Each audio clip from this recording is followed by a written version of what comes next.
Welcome everybody to the A.I.P channel where anything is possible. We got another great show of Talking with Conspiracy.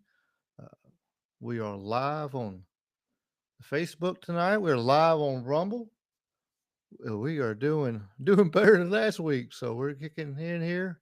Let me bring back my co-host here. We got Mr. Dave returns What up? and Jamie. We got the trifecta. We got YouTube exploding on the chat, and which is awesome, awesome.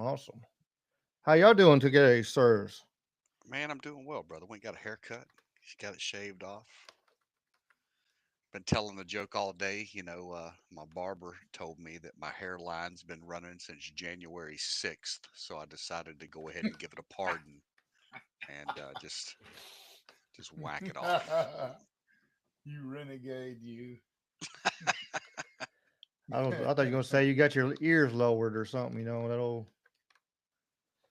She made me laugh. She told me, she said, yeah, I noticed, that first 18 months afterwards, your hair started retracting.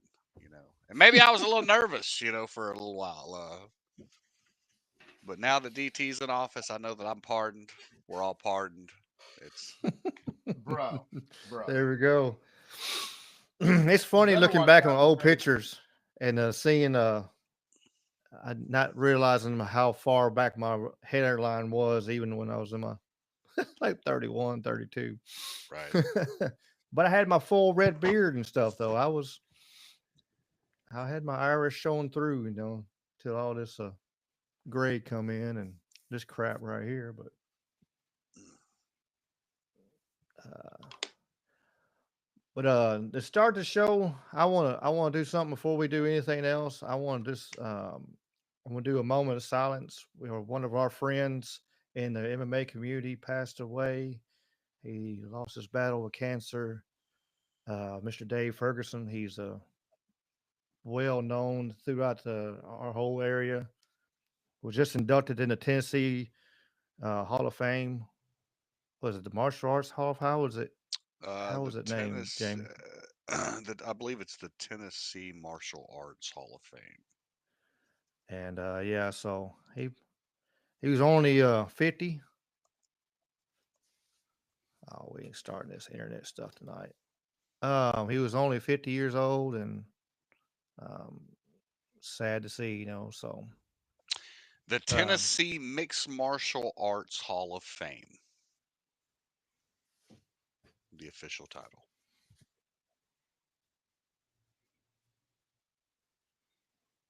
And he was the first inductee, is that correct?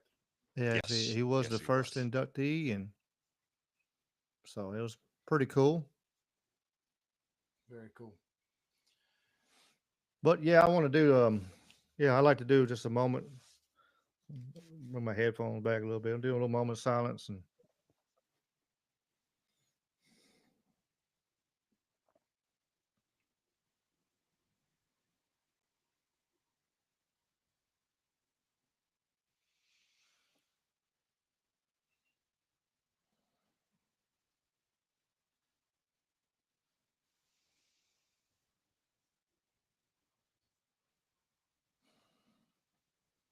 well, Mr. Dave, I know you're not hurting no more. That's the best thing about it. That's the only positive you can get out of that situation. Pray for their family and all their extended family for sure. Absolutely. But all right, now Amen. let's get to having a little fun now a little bit. We had a presidential um, meeting right there. I forgot what this official little title was last night. The Uh, Congressional Address, I believe, is what it was called last yeah, night. I had it wrote down. I forget what I did with it, but yeah, yeah, we got Carolina on fire right now, and then the Dems, the left kind of 22 of them politicians decided to read off of the same script at the same, Do you and have yeah, I that got for us, some. Ricky? I do, I have it, and let's see. Let's get. Oops. Let me get over my bookmarks. Yeah, I'm doing better now. I'm doing a lot better on bookmarking stuff here. Uh, but I've been flooding the system. I got a bunch.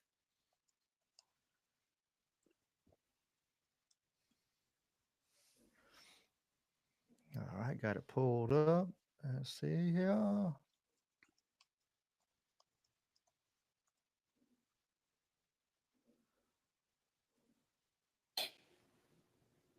Now you see why Stephen A. Smith was in the polls as a presidential candidate? See what I'm talking about? You see that idiocy right there? You talk about something, people being tone deaf. Why the hell would 22 Democratic senators be literally echoing the same thing and think that would resonate with the American? Make it big, Ricky. All it shows is that the same fabric of our democracy is unchanging in the eyes of some of these officials, and as a result, the constituency they represent, which is why Donald Trump is in office. What, do I have to come up to Capitol Hill and give you lessons? Seriously, you don't get it? All you did, Elizabeth Warren, Cory Booker, Chuck Schumer. Let's all get together. Let's put this in a prompter, and all together, albeit in separate rooms, we'll grab a microphone and say the same damn thing. And that's what's going to resonate with the American people. And then you wonder why you're no longer in power. You wonder why Trump is in the White House. You know, let me tell you. So Elon Musk retweeted that. So he noticed it after just a few of them, and he reposted it, and then it jumped up to like 17 or 19, and he posted it again. And then when it hit 22, before the 23rd came out, when it hit 22, he dropped a tweet online that said, if anybody can find me the person that wrote this script, I will give them a Tesla truck. Find me the person that wrote this script, and I'll give them a Tesla truck. Bro, let me tell you, if I was anywhere near that mess, I would be driving a brand new blacked out Tesla truck, because I would roll on them bitches in a minute. Because it's all a scripted facade that they do. You know, they pretend to care. Think about what these people did when George Floyd died. When they came out in their African scarves and they knelt down all together as a symbolic gesture. These people didn't give a shit about that dude. And it's sad that that guy lost his life. You know what I mean? And the situations that are around that are what they are. I'm not going to talk about that. What happened is tragic. You know, nobody should lose their life, you know. But you know, they do nothing but repeat the same message, and you know that they've got handlers on all of them that are telling them what the fuck to say. You know what I mean? And that's the problem. Who are the people that are telling them what to say? Hit the reel, Ricky. When I win, I will immediately bring prices down starting on day one.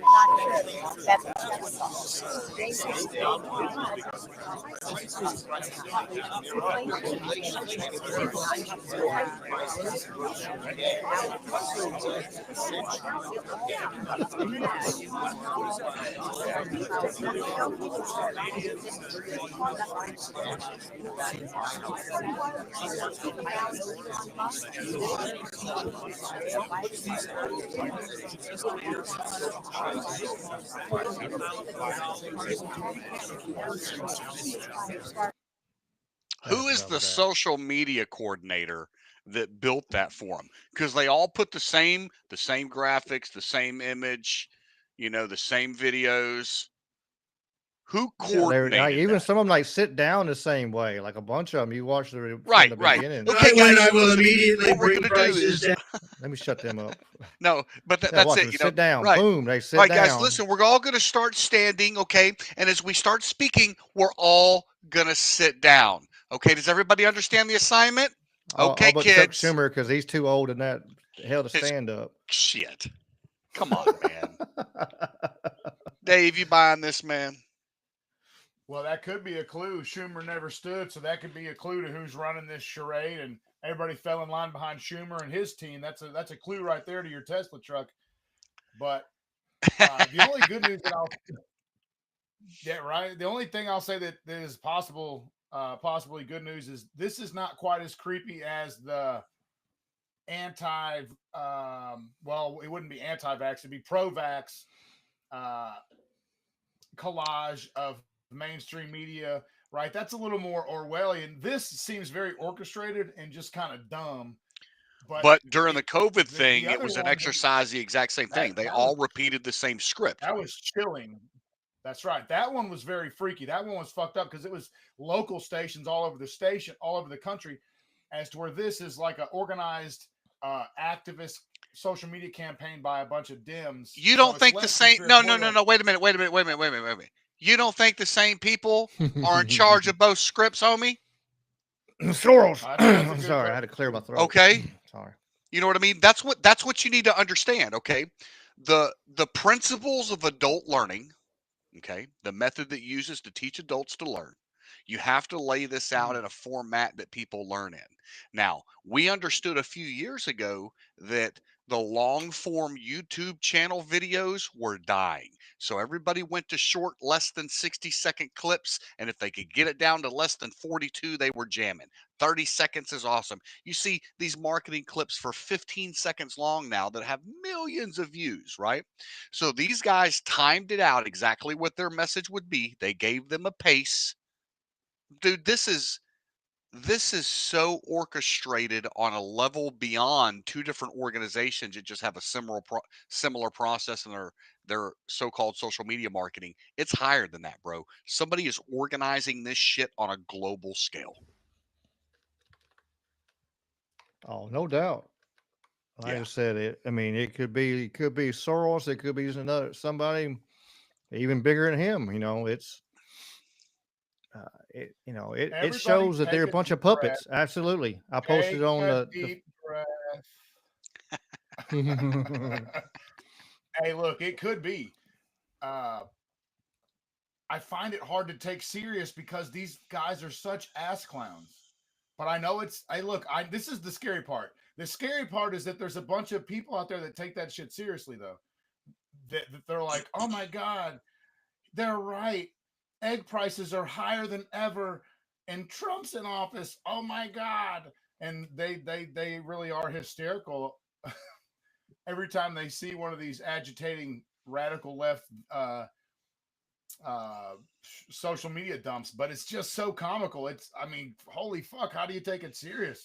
It's like it's so comical and kindergartenish, but it's effective for some people, I guess, in moving them to Hollywood Donald Trump and Washington are the same group. Like that, like I think that those people work hand in hand to produce this tied stuff. to the hip.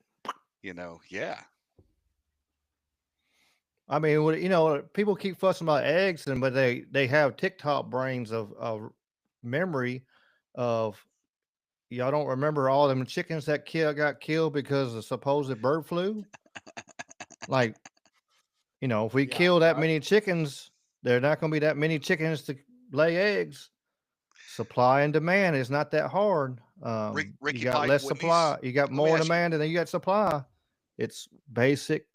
I know. I understand. It's our educational system don't work that way anymore. But like when these dudes die, when all these chickens get murdered because the bird flu is going around, why don't we see millions of crows?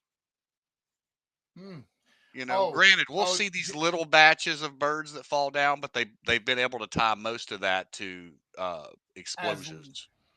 As luck would have it, Jamie, those birds just carry the disease. They aren't affected by it. They're just carriers. As luck would have it. What a coincidence. Only one certain bird. That's it. No ducks. No geese. Dude, did you see the article? No robins. And maybe somebody can find it. There's an article where they are assuring us that growing your own small garden has a worse carbon footprint than if you just shop at the big store. Actually, I mean, yeah. Look, dude, they hate your guts. That's the bottom line. These people fucking hate us, and they don't like humans. We disgust them because we need to eat and breathe and be free, and it makes them sick. They hate us on a visceral level. I'm more convinced of that every time they put these articles out about how you need to kill your chickens and you need to just eat bugs and have nothing and be happy for the future. I mean, these people are anti-human. Uh, you can kind of trace that as the common thread behind all of it is this, like you said, Klaus Schwabian, George Sorosian, anti-human dystopian vision that all these commies, we could just summarize it as communism, I guess. That's a little oversimplified, but they do not like us. They do not like green eggs and Sam. They do not like me, Sam. No, I mean, oh, for sure. They don't want you. They don't want you to. They don't like. I said this. I made a comment on a friend's post today, and they don't like people. They don't like only thing they're worried about is who's making them rich, and that's it. They don't give a damn about children. It's like all them Dems set down their ass when that kid's got terminal brain cancer, and they brought him out there so he could make a wish basically, and now he's a cop for long as he lives, which might not be long, but they could have come across bipartisan right then and stood their lazy fucking asses up instead of waving their little fucking signs and stood up for that kid or the person that the family of the people got killed, or that one girl that got beamed in the head by that man with that volleyball that stopped her from being able to, do sports anymore. I mean, but they, because it wasn't for their agenda, it wasn't what they wanted, because it wasn't what they're pushing. They sit their happy asses on the ground and act like they're, because they don't care. They don't care about the people. They don't care about nobody unless they can use you, and that's only for that moment. And if it truly shows right now, it's more the black vote start going right. Well, they'll give up on the black vote and they'll start bringing in the illegals to make up for it, because that's what their goal is. Whatever to keep their power. Okay, so check That's this out. Sorry to interrupt you, bro. It just popped up. I oh just no, you're did some good. I'm just ranting. research on our bird flu issue, right?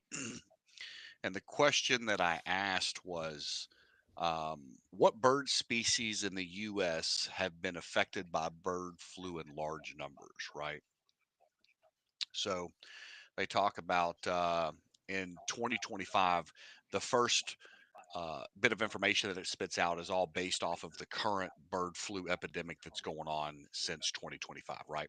So it talks about sandhill cranes, an estimated 1,500, where only at least 100 were found dead, but they estimated it to be 1,500, with at least 100 that were actually found. Okay, so they found 100, they estimated it at 1,500. Canadian geese, it says 300. We lost 300. Snow geese, it looks like it says it was heavily affected, but it won't give you any data on the actual numbers of snow geese.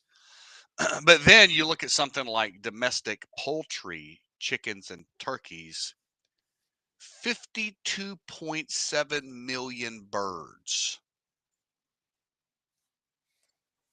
Help me understand math and the data breakdown on this. How, if we're knocking out millions and millions and millions of poultry over a 2 and 3 year span, how we're only losing 20,000 birds total. Help me, Ricky. Well, on the poultry and stuff, I seen a guy talking about it. Like, if they turn around and if you have one in a flock it's sick, they'll kill the whole flock, the whole group right there, and just make sure potentially the rest of them. So it's not that it wasn't that many million were sick. It was there was a one in this group of whatever 500 or 1,000, and well, we got to kill that whole 1,000. And then you turn around and it happened again. You got one sick, and it's uh, yeah, it don't make sense. Like you said, the 300 here and 500 there, and then all of a sudden 52 million. 52 million. Whoa, where did that come from? It's I think we would call that a spike. using We would COVID. call that the 3 a.m. data spike on election night. yeah, that's pretty Yes, wild. they're I mean, they're we using already. COVID math. I mean, hell, the steroids and shit they put in like the Tyson chicken, it should counteract anything they get sick with anyway. And all the Using that COVID math. preservatives and everything else they juice them poor bastards up with. Let me tell you. How fast did you want to look it up and see how fast a chicken production chicken grows now, and to compare to like a chicken, if you had chickens at your house and how fast the comparison is, it is crazy the difference how fast like chickens at Tyson grow to the point of being able to you can eat that bastard. A production chicken, specifically a broiler chicken raised for meat, can grow to market weight in as little as 5 to 6 weeks due to selective breeding, with most reaching slaughter weight within 48 days. Dude, I felt like it took our chickens forever to grow. You know what I mean? Like, so see what I tell you on free range. So 5 to 6 weeks is crazy. With that's wild. I want to say it takes 12 to 16 if you raise meat birds out in a chicken tractor in your front pasture. It would take, I think, 3 months, maybe 4, somewhere in that range. But just over a month is wildly insane, especially when you consider how big you can get a damn chicken. Fuck, 6 weeks, dude. Come on. That's got to be juiced full of chemicals, man. Just oozing with. They're giving them Dynaball. They got the chickens in the yard pumping weights, Unfortunately, it doesn't make us grow muscle. It makes us grow tits and vote trans. But whatever. Listen, chicken nuggets, man. Keep feeding your kids chicken nuggets. Heritage breeds on broiler chickens, free range chicken. You're looking 3 to 4 months. Okay, so yeah, 12 to 16 weeks. That's right. I knew it was something like that. I've read a bunch of books on chickens. I'm getting ready to launch a flock. So this interests me. I've got an interest in this, but that's fucking crazy. 5 weeks versus 16 weeks. Yeah, it makes you wonder what in that blue hell they got going on there. Oof. Well, you I know my grandfather either. You don't want to see the conditions. I'm not an animal activist. But I'm also not an inhumane motherfucker. So, like, if you ever seen concentrated animal farming, CAAFO or whatever they call it, the acronym, it's horrific. It truly is. It's disgusting. Mm-hmm. Even I'm not sure that you want to eat food, but we eat it all the time, most of us. But I'm not sure you even want to be eating animals raised in such an environment. Yeah, my grandfather went to Tyson, and they were walking around with space chemical suits because they didn't want to get the chemicals they were putting in the chickens on them because it would harm them. Ooh. And so that was the last we ate Tyson chicken, which I'm sure other ones might be doing that, but I don't know for a fact. So advice. Yeah, I don't know for a fact, but yeah, but I know what my grandfather saw there. And that was rough. Mm-mm. So I just found something that has boggled me, people. What's your boggle? Oh, Demolition Man. What's your boggle? Well, I think I just need to show you. Hell yeah. Let's let it rip. So there's a drama going on right now with the space station of sorts, right? Where allegedly we can't get the two American astronauts that are on the space station. We can't get them home. There's this drama unfolding in space, right? And first of all, when you see this woman's hair, I don't believe in space at all anymore. This is clearly fake. Her hair does not fucking look like that. Not in 0G. I'm sorry. But I'm going to show you the video. God. Do you have a gong now? We need one so bad. I got the cowbell. I liked that gong. That was pretty good. Look at this. And we're going to hand the baton to Crew 10, and we are going to return to Earth at the end of a successful long-duration mission aboard the space station, performing that mission that we so deeply care about. And that handover will mark the continuation of a legacy that's been going on board the space station for 25 years. And so with that, we're happy to answer your questions. Thank you, Nick. We'll go ahead and jump right in. If question one ain't, how the fuck did you get up there? Well, that hair is stiff as a board. It's not moving. And you see, do you see the videos? Like, not. They got. And I don't not believe it. Yeah, you can see the harnesses and stuff where they're grabbing the harnesses. Like, I mean, I believe it. I believe in space and stuff, but that don't mean they're telling us the truth all the time. Maybe Bryce Mitchell's right and it's flat.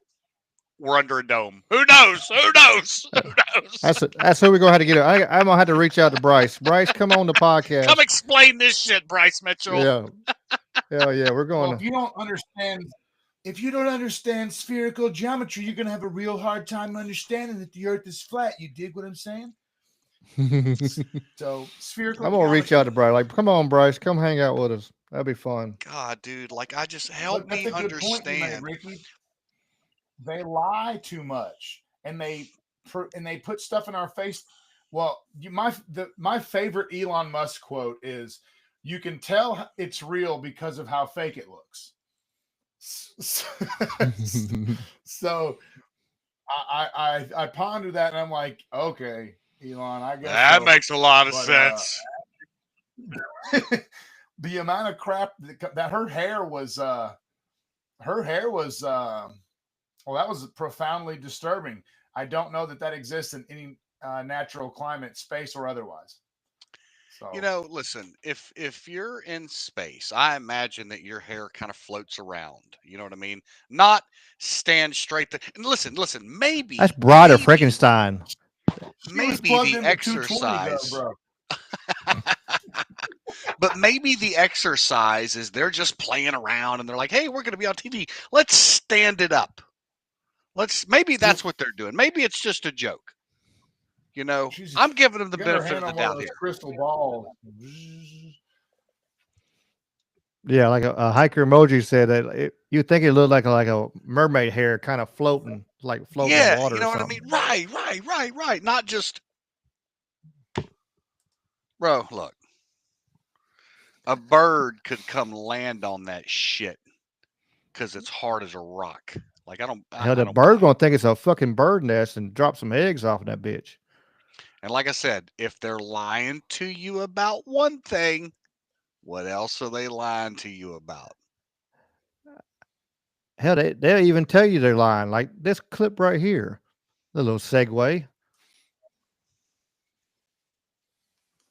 You don't care about this country, and that is unacceptable if you claim to be the president of the United States. So we are here. We are not going anywhere. We are going to continue to fight back, and we are going to continue to speak lies to his truth, to his stealing, and to his cheating. Thank you. There it is. Let me We play are that going to back there. speak lies to like- his truth. Truth, to his stealing, you Oops. to speak lies, to his truth, to his stealing, and to his cheating. Thank you.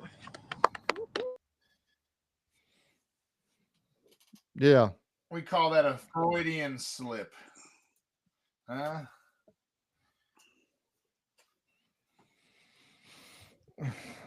Every once in a while, I guess the truth comes out. You know, they have to tell the truth sometimes. Bro, remember, they will always tell you the truth one way or another, even when they're lying. But You know what I mean? Like they always give you pieces of it, you know. like this huge protest they had down there. Congress! Where is Congress? Do your job! Impeach Trump! Impeach Trump! Down with treason! About 20 people there, huh? Riveting stuff. Where is Congress? Where is Go home He to said, "Go home to your cat. bro." I saw a sign that said something about him being a Nazi, which is deeply ironic in so many ways. But, you know, the funny thing about them, you know, it's not funny, but them not standing, them showing such poor class at the congressional address. I mean, that's a product of the dehumanizing Nazi language that they apply to Trump supporters. The vocal radical left, are content to say this group of people are Nazis, and Nazis' lives, of course, don't matter. And you can punch a Nazi, you can kill a Nazi. So it's dehumanizing, but they've obviously elasticized and expanded the definition of Nazi to encompass anybody that disagrees with them in the slightest manner. So, which the funny thing, again, deepest of ironies, is that one of the hallmarks of being a Nazi is that you would dehumanize a person for something as petty as politics, religion, race. So the Nazis are calling us Nazis, and they won't stand for survivors, heroes, but they will burn and pillage and destroy and undermine, and they will speak lies to truth. And they'll right, they'll hang over. any flag other than their own. They'll swing any flag that you can think of other than their own when they live. I'm fixing to send us That's right. something, and I'm trying to figure out the right way to do this. Well, while you do that, I'm going to show our girl Caroline. You know, Caroline don't take no shit from nobody.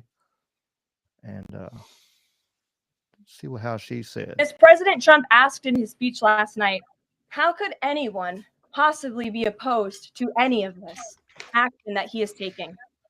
Well, apparently, the modern day Democrat Party could. The behavior of Democrats last night was completely disgraceful and demonstrated how severely out of touch they are with the American public. It was the most shameful moment in the history of presidential addresses in that beautiful chamber.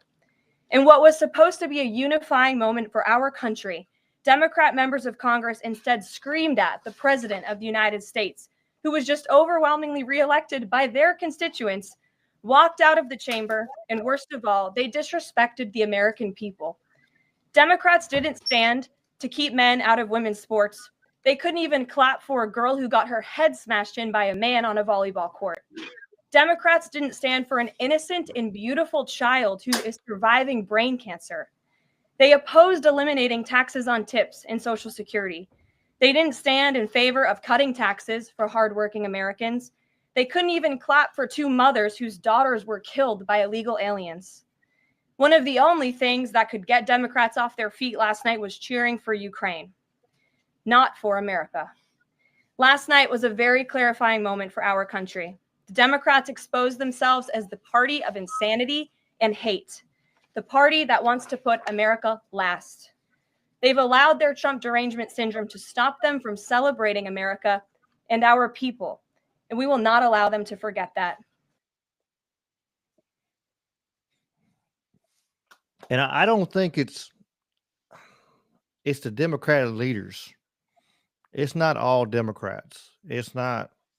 Of course, there's extreme left. There's a lot of extreme leftists, and then been drinking the Kool-Aid a long time. But I think there's a lot of moderate Dems that they've been a Dem for all their life. That's me, Like bro. you talked to that, Jamie. You were a Dem for many years, man. And so it's a lot of them. It's not all Dems. It's the ruling class of the Dems are the ones that are the problem, and they need to retire. Well, I think the next in 2 years they're going to get voted out anyway if they don't drag us into a damn war. Yeah, no kidding. If World War III don't start, but did you speaking of that, you saw that they're looking to bring the whole. If the U.S. pulls out of NATO, there's several other countries going to come with us and start our own group. Really? Well, there we go. Now we're talking about it. Yeah. Listen, I got a video on that I'm too. sick of these people, but I'm sick of these people. Okay, and this whole idea that the U.S. has to be the police department of the entire globe has to stop. It's not our job to financially foot the military backing of insecurity of all these countries. It's just not. Let Europe deal with their own problems in Europe. You know what I'm saying? We got problems in Memphis that ain't getting dealt with.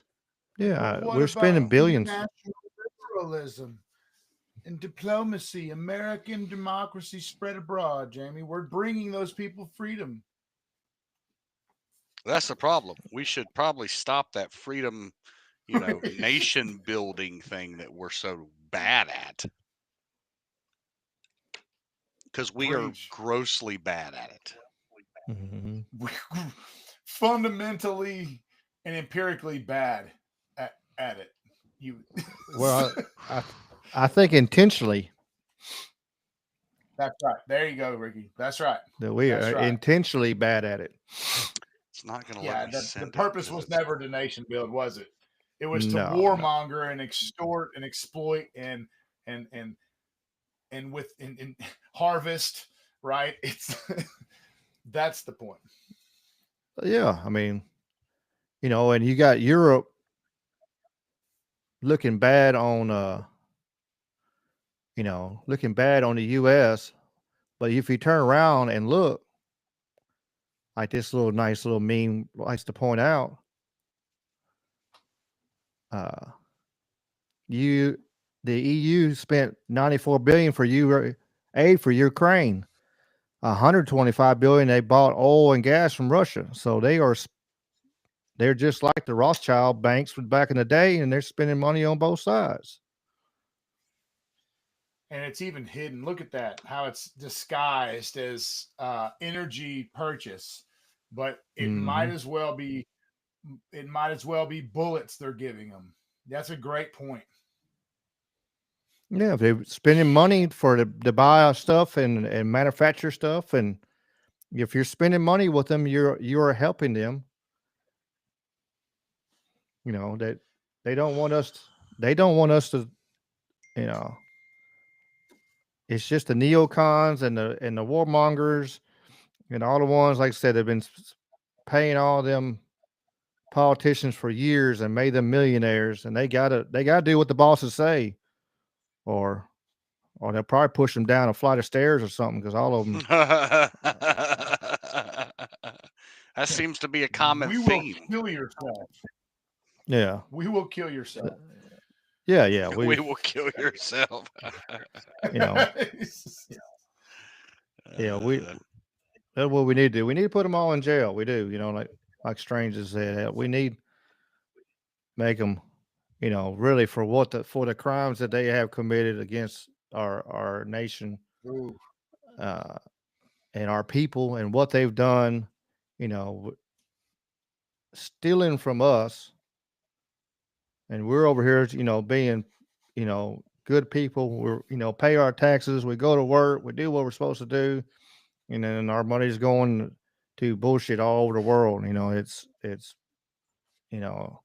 and funding wars and toppling governments. And, we see it, all these declassified, if you don't believe what we're saying right here, get on a little Google or DuckDuckGo or actually check them all three, like we always say, 3 sources, 3 search engines, and look it up. You see it. It's there in plain sight. We were giving money to Al-Qaeda, millions of dollars a week. We were giving money to all these organizations and these people for all over. We helped overthrow Egypt. We helped Libya. All of South America, the entire continent of South America got overturned or regime changed by the CIA at one time or another.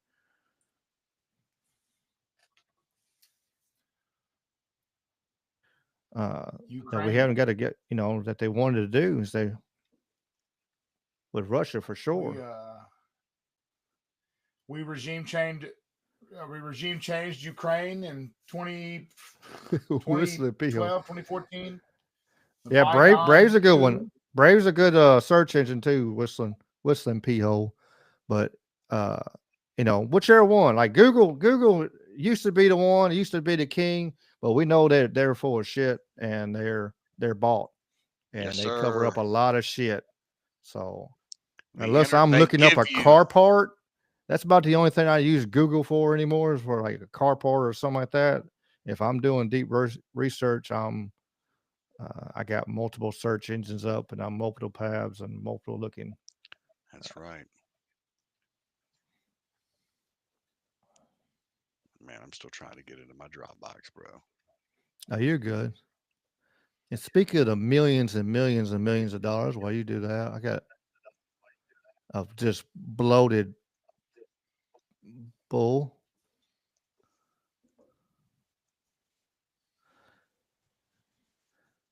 The last 4 years, Chicago, $574.5 million of taxpayer money went to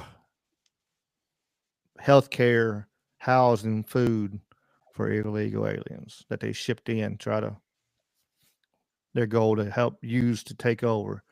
Denver, 79 million. New York City, $6.9 billion. Here it is. And, the city's and here's the budget mayor over that the says course. Gentlemen's time's expired. Chair recognizes Dr. Fox from North Carolina. Thank you, Mr. Chairman.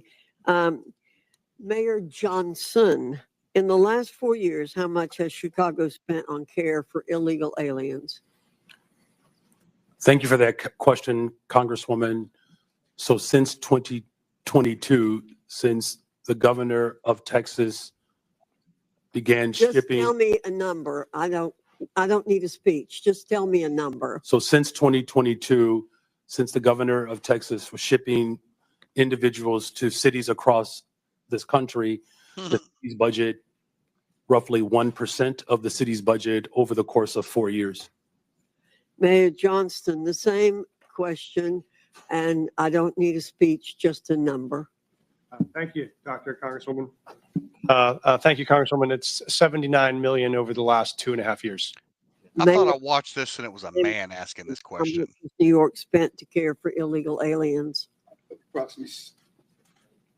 Approximately $6.9 billion went out of our taxpayers' funds. Mayor Wu, same question. How much has Boston spent to care for illegal aliens in the last 4 years? We do not ask about immigration status and giving city services and providing that access, so we do not have a number. Taxpayers have been bearing the brunt of the massive wave of illegal aliens who've entered the United States. The Biden administration seemingly declared taxpayers and hardworking Americans collateral damage in the pursuit of open borders. Again, Mayor Johnson, are NGOs providing services to illegal aliens in Chicago? In accordance with the Welcoming City Ordinance, our sister agencies or city departments, we do not seek the status of any individual that is seeking service. Mayor Johnston, are NGOs providing services to illegal aliens in Denver? Thank you, ma'am. When folks arrive on the streets without food or resources or shelter, we do provide food or shelter regardless of where folks arrive from. Mayor Adams, same question. Yes, in combination of city agencies and nonprofits, we responded to the migrant asylum seekers humanitarian crisis that hit our city. And Mayor Wu, I assume you don't know their status, but do you know if there are NGOs are providing services to people arriving in your city without any kind of documentation? There are community organizations, many of them in Boston, who seek to serve all of our Boston residents. Congress must provide oversight and ensure.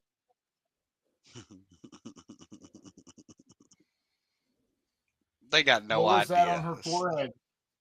I wondered that.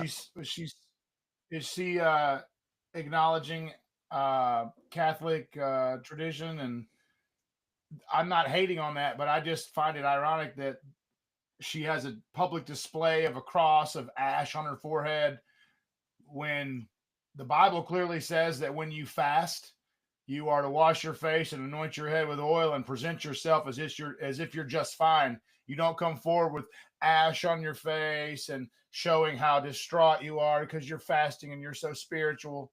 What a full of shit person Wu is. It's all so an act, bro. It's all an act. It is. That is gross. I don't know if you've seen what So you don't Miss believe Luna that said. banning the transfer of individuals into ICE custody for the purpose of civil immigration enforcement encourages illegal immigration into Chicago? Or how about agencies, sorry, 1 second, or agents not being able to stop, arrest, or detain individuals based solely on their immigration status or administrative warrants? So we comply with all laws, local, state, and federal. To me, after this kind of questioning, it's very clear that these policies that you have all implicated are active and alive and well in your cities are in direct violation with U.S. Title 8 Code subsection 1324 and is a federal offense. But you all speak about a broken immigration system, and yet here you guys are aiding and abetting in that entire process. I want to be very clear about something. Open border policies, which is something that you guys are talking about, hurts people on both sides, meaning the people that are coming here illegally and then American citizens as well. I do not think you guys are bad people, but I think that you are ideologically misled, which is why, unfortunately, based on your responses, I'm all going to be criminally referring you to the Department of Justice for investigation. And as soon as I leave here, these will be going over to Pam Bondi. I'm not doing that in an effort to bully you guys, but I do believe that your policies are hurting the American people, and you can make that known with the evidence that you can present to the Department of Justice. But if you guys continue doing what you're doing, you're not going to help anyone. You're going to hurt more people, and that's exactly why I'm tired of it. The American people are tired of it. And Chairman, I yield my time. Would you yield your last minute? Yes, sir. But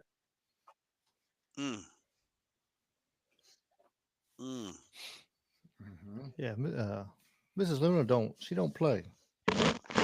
So here's a video that I wanted to show you. I finally figured out how to get it to my PC here.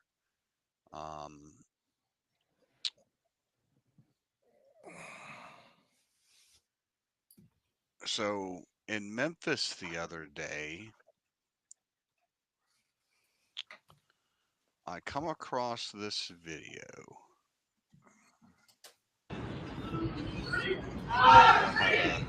Here it is. Bottom right. I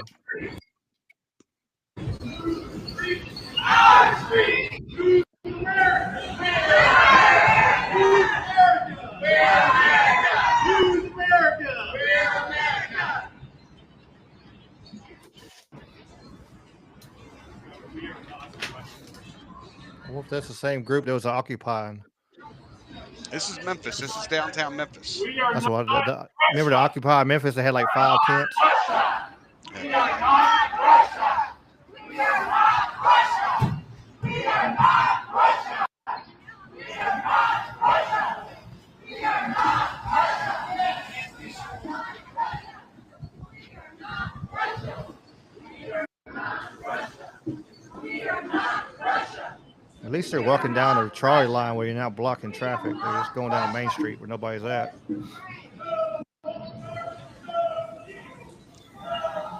But it's like they went to the local senior citizens home.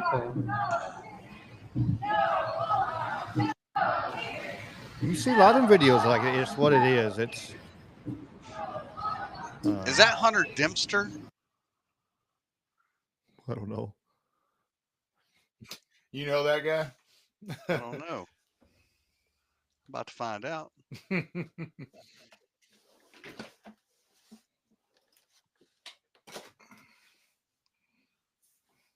see. I got a question for you, Jamie. Yeah. Did you recently get followed by a cool cat on Twitter? Somebody cool. Oh my God. you? I don't know if I want to bring this heat on me today. So, Bro, ain't no heat, bro. It's Trump is our president, what? goddammit. Yeah, Trump right. is our You know. president, brother. So yeah, Enrique Tarrio started following me on Twitter today. For those of you that are new to the show, my Twitter feed is all over the place.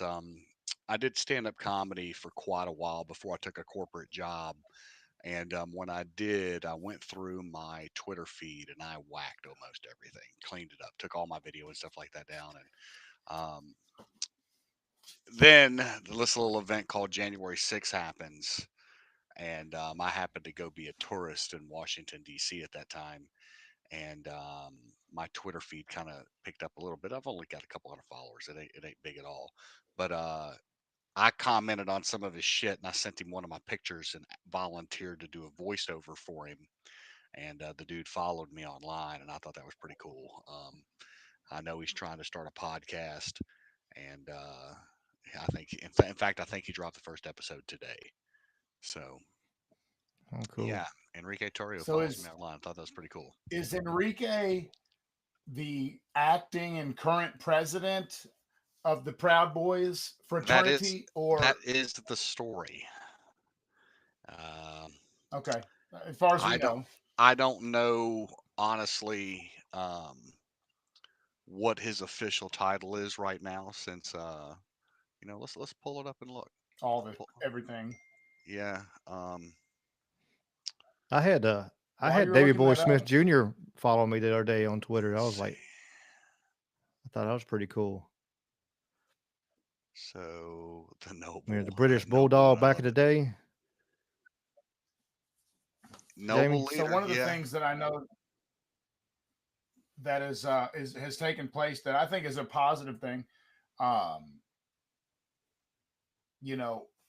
since all this weaponization of the DOJ occurred against J6ers and other patriots, there was a chilling effect, particularly when it comes to groups like the Fraternal Brotherhood Organization of the Proud Boys.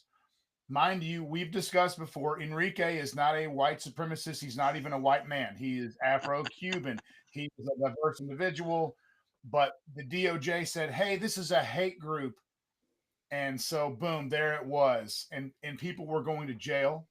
Enrique, namely, went to jail without even being present in Washington on January 6th for tweets that he sent out saying, hey, let's go peacefully protest. Let's go march and make our voices heard, redress of grievances to our government through peaceful assembly, a First Amendment facet that they exercise. And he went to jail. Now, thank goodness he's out. But this is the good news that I had. This is something I read, is that now the Proud Boys fraternity, and guys, it's nothing more than a fucking drinking club of guys that don't like political correctness and that love their country and aren't ashamed to be from a Western nation that has contributed so much to making humanity in the world a better place. And that's all it's about. But they no longer have a national charter, you see. Everything is state by state. And what it does to have a statewide and not a nationwide fraternity is you totally eviscerate any idea of RICO or federal oversight jurisdiction because it is a state by state fucking. So that was the idea behind that. And I would just love to see my Proud Boy brothers getting out there in the street again, making their voice heard, letting people know like you're not the only motherfucker that can take to the streets and make their voice heard. And I never saw no Proud Boys busting windows and burning down buildings and assaulting cops. That was another couple of groups that I saw doing that. Just like Trump said, man, stand back and stand by. But the violence I see is from the left. That's a quote from President Trump in the 2020 debate. So anyway, that's my little spiel. But I would like to see some Proud Boys get proud again and get vocal again. And anyway, my 2 cents. That's it. Well, I think that I think that it's going to be interesting to see what happens with him and how he moves forward with his organization, because according to his Telegram page, he's still the leader of the organization. Granted, no Okay. national charter, but he's been the Yeah. voice of it. And he listen to his message. Before anybody dogs him or tries to take what they've heard on another news source. For the truth. Just listen to the guy, and he believes in freedom, man. And I've not completely jumped on the bandwagon with him yet. I don't know enough about him to say one way or the other, but I love what he says so far, man. But I'm also a dude that listens to, freaking. I mean, the people that I get my information and quotes from and information from is a wide variety of scope. You know, um, I listen to Malcolm X. I listen to Louis Farrakhan. Um, I listen to random Southern Baptist preachers sometimes. You know, um, I try to catch information from all different people. And I think it's important to listen to people, even if you disagree with them, just to try to understand somebody else's point of view. You don't have to agree with it, but it's okay to say, all right, maybe I understand where you're coming from a little bit, but I still ain't got to agree with you. But, listen to people, man. Hear what they have to say. And I'm open to absolutely listen to what they have to say, because I ain't heard nothing bad yet. You can take pieces of knowledge from all different groups. Like it's just like with martial arts or anything else. You can take pieces. You'll be able to find truths everywhere. Right. For sure. Amen. That's right. Well, and then I just got locked That back is out of my right. Dropbox. Oh, That was hell. fast. I got in and kicked right back out. So, as of February 2025, NBC News reports that Enrique Tarrio is the ex Proud Boys leader. So, man, look, he got a dark tan for a white supremacist. That's all I gotta say. Like they put a label, Hey, man. they put a label on that Look. dude that just don't fit him. Like, Look, damn. bro. Like I said about Donald Trump, if you are a white supremacist, and I'm being serious, if you are one, you hate Trump, and you hate him because of what he did in his first term, Right. giving billions of dollars perpetually to historically black colleges, giving money to Israel, moving the embassy to Jerusalem, doing all these pro-Israel and pro-black things. Right, right. Dude, he's a terrible white supremacist. He's an awful white supremacist, and we should fire. I was at the white person meeting just the other day, and we were all grumbling about how terrible all this stuff is he's doing for the right. I mean, it's a joke. So if you truly were a white supremacist, right, you would vote Democrat. You would vote Democrat because they do the most damage to the people you hate, right? I mean, right. Dude, open your mind. That's the reality. If I was a white who started supremacist, them. I would not vote conservative. The I'd vote Democrats are the Democrat. ones that started the Ku Bro. Klux Klan and all of them. They're the ones that originators. What's kind of funny is like when I look at the politics of some of my friends over the years, definitely the Democrat friends that I had were the more vocal kind of just racist fucking people. You know what I mean? Like, yeah, just listen to the way they talk, and then most of the I say most, like all the conservatives I know Like, I don't know any real racists. Let's just clarify that. It's not like I go kicking around on a Sunday afternoon with Joe the racist, like, hey, buddy, what are you doing? That ain't my gig. You know, I hang out with a very diverse group of individuals on a very regular basis and train with them. That's who I kick it with, but yeah, man, I don't know where I was going with that. I just got lost. I'm having Would you, fun. Ricky, would you say that racism expressed by a lot of your liberal friends comes through the form of the racism of low expectations? I can In see other words, that. we have to hold these people's hand and help them because they're helpless. If it weren't for us, they'd be fucked. That kind of like elitist liberal mentality, the racism of we can't expect these people to get IDs to vote, that sort of shit.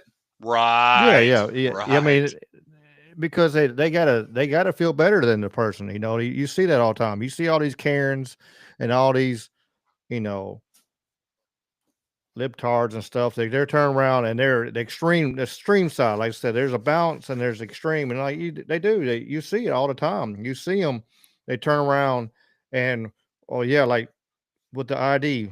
Well, they couldn't do this without us helping them get their ID, and then you go around and walk around Harlem like who don't have their fucking ID? Everybody should have Right. their ID. Everybody's Everybody got got their their ID. ID on them, man. You know, Right. you're looking at them. They're slick.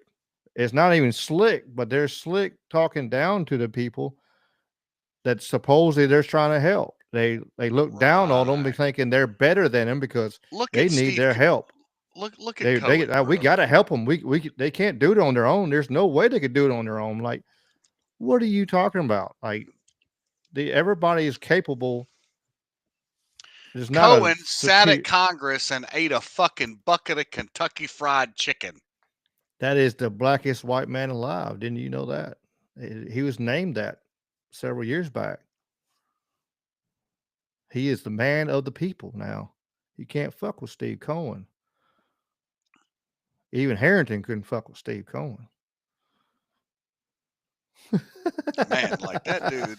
I give Steve Cohen one thing credit. Now I've seen that son gun, and he would actually talk to the people in the street. Now people come up to him and ask him questions and stuff, and he would actually talk to them.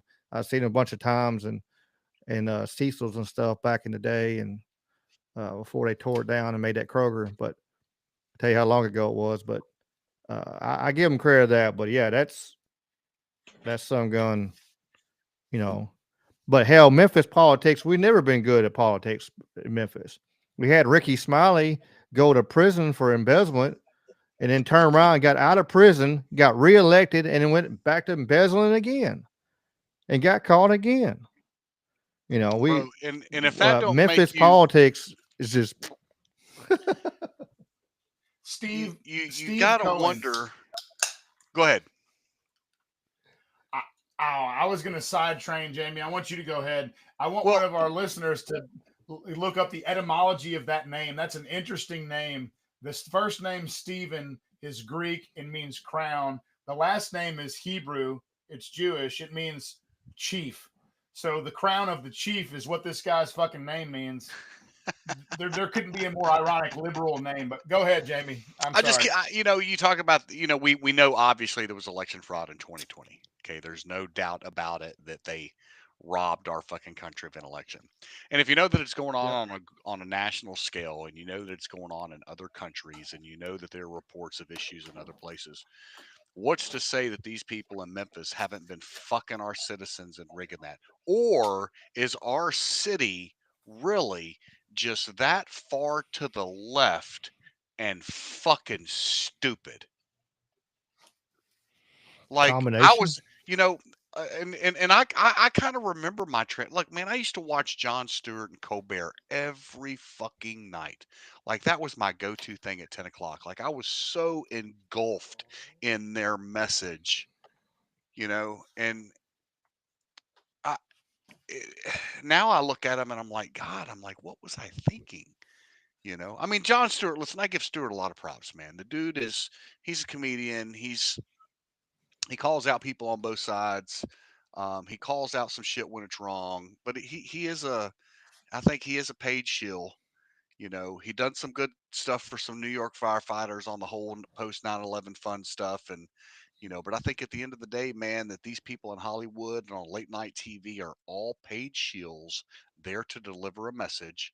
And I think he started pushing back on the whole COVID thing, you know, and that was because he went on late night TV and asked some questions about COVID, you know, and so I don't know, but yeah, I definitely fell off the Democrat uh, plantation, as Candace Owens likes to call it. Yeah, man, I am a free man now, bro. Like, That's right. I mean, I was a slave to my dude. I was such a victim. Oh my God, I can't believe I don't have money. I can't believe I don't own this. I I mean, can't believe I don't have good credit. I was a fucking moron, bro. I feel I like mean, it was easier to be a Democrat 15 years ago, right, than it is today. Like, if there's no excuse anymore.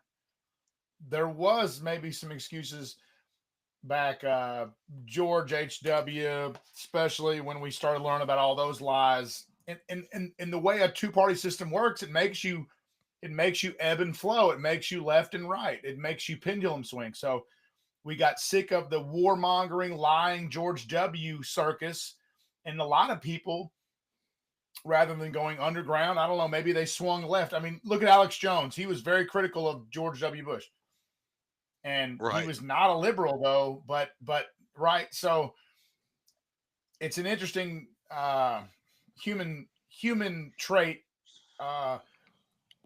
where we sort of fall into these traps of left-right paradigms and false dichotomies, where we see only two options where maybe more options exist, that sort of thing.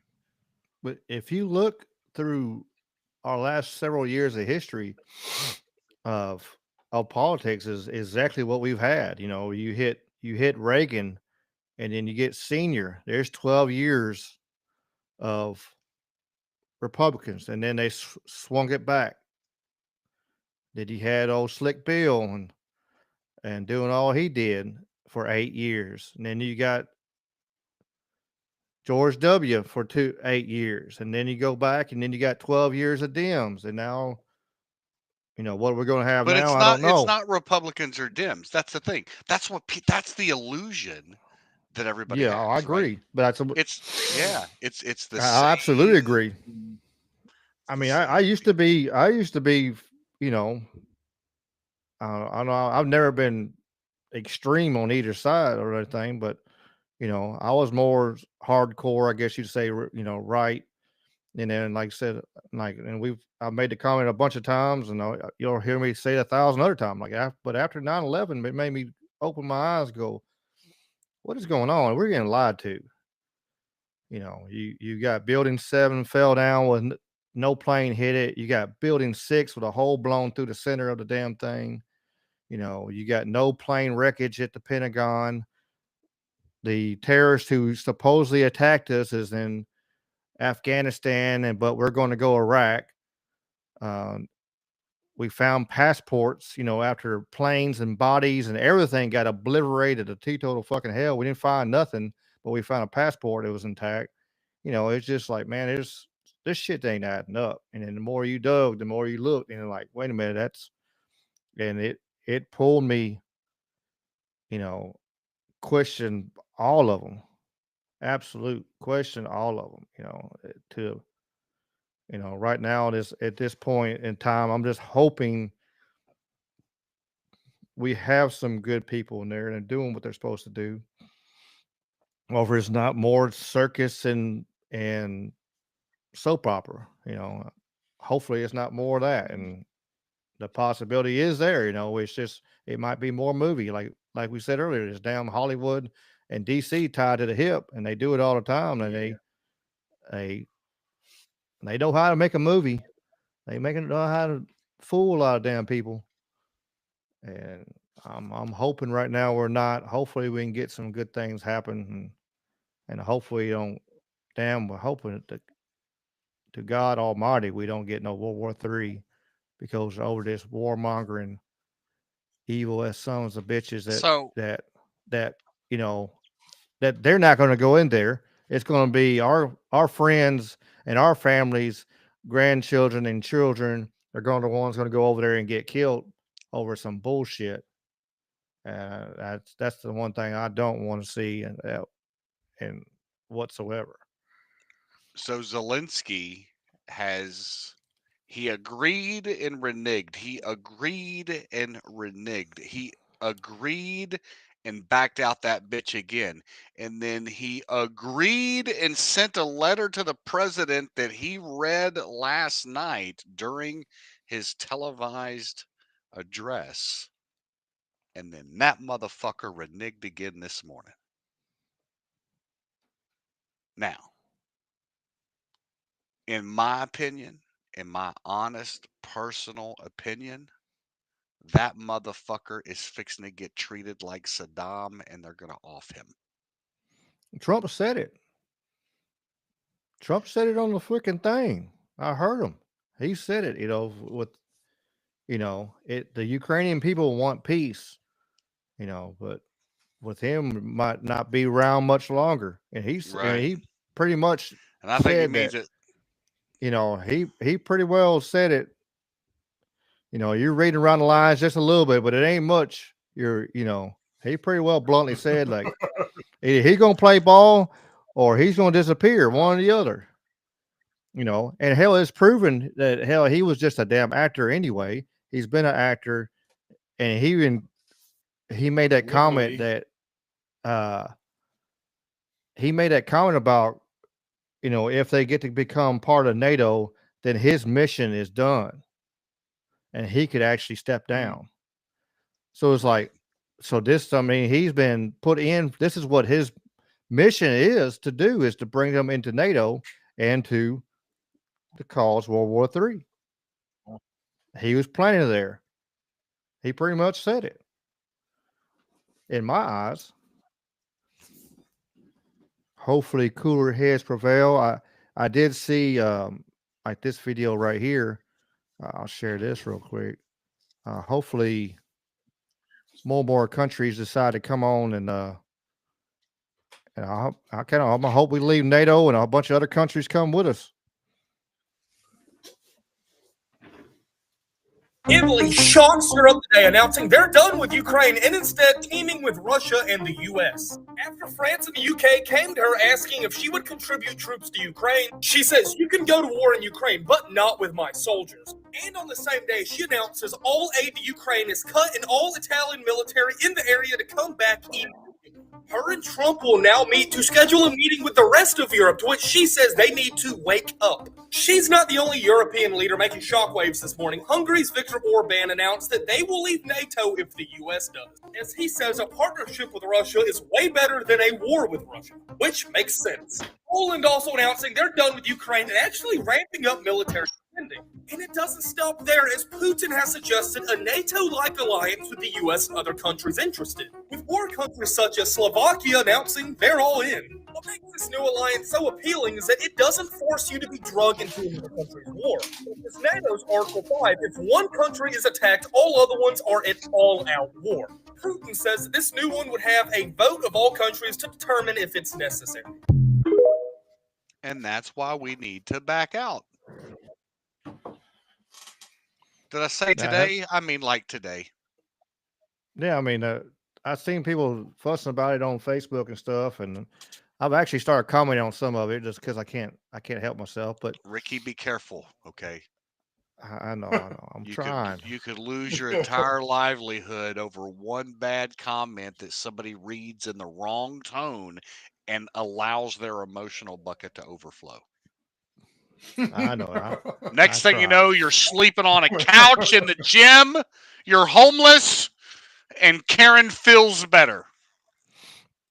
Well, my land is paid for right now. Push come to shove, I'll be living on a camper on that son of a bitch. So they can't do me all the way dirty. Yeah, my land is paid for. It is mine in my name.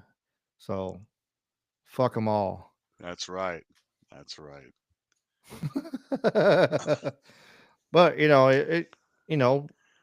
don't need to be part of that. We need, like you said earlier in the show, we need to stop being why do we spend more money than everybody else combined on world peace, or whatever? It's not our You job, know, bro. anytime it has anything happen, we spend the money, which we're taking loans and getting deeper into debt to do this stuff. We don't need to be doing that. I understand helping people, and I'm one of the worst ones that help people, and especially the ones that don't deserve my help. And I've done it 100 times. But you know, I've dug myself in a damn hole where I'm barely able to crawl back out as a person. You know, and that's all we're doing as a country now. We keep digging ourselves in a bigger and bigger hole. We need to step up and go, okay, look, we got to take care of us. We are number one. We got Right. we got veterans on the street dying every day, homeless, got maimed or hurt over in these wars, and we're treating them like shit. We got, and then we turn around, we got people we're bringing over here that they were bringing over here, spending $1,500 to give them a $1,500 or more, $4,000 for the food stamps. Some of them was getting $4,000 a month. I'm like, holy shit. That's crazy, bro. A lot of people don't even make $4,000 in a month, let alone get $4,000 with the food stamps and shit and having your house paid for and all that. I mean, come on. Bro, and then you see the TikTok videos of these. Your mic cut off, Jay. There you go. There's on your head. Yeah, had it over my head. What's killing me right now is seeing these women that are posting these TikTok videos where they're going out and buying up a bunch of fucking lobster, and I'm like, what are you doing, man? I'm like, stop. You know, it just, I don't know. I think people should be forced to live within their means. Now, you know, that's a hard word, forced. You know what I mean? But when you start looking at aid that's being paid out to people that's our taxpayer money, you know, listen, when I was a kid, bro, we went to the office. I can't remember if it was every 2 weeks or if it was once a month, but we got a box, bro. And in that box, you got a tub of lard, you got flour, you got butter. There was, what else was in there? There was a cereal in there. You got that, whatever that milk That government is, cheese. bro, government cheese, beans, you know, man, like we didn't have, not every kid in the house had a cell phone. We didn't have a place. We didn't have the Nintendo back then. Not every kid had their own tablet. You know, you have motherfuckers that are out that are on the system that have devices for all 5 or 6 family members, fucking $400 phone bill, Netflix account, Amazon account, you know, all Hulu account, all this different bullshit, you know, but yet we have to support those people. Did you see that TikTok woman she was making all that money off of TikTok? Yeah, they and then she jammed her was ass up. Yeah, they jammed her to hell because, you know, like, she's like, I can't believe they made me turn around and sell my brand new BMW. I can't have a nice car and work on the system. Like, no, you can't. If you can afford a brand new BMW, then you don't need help. That's right. That's right.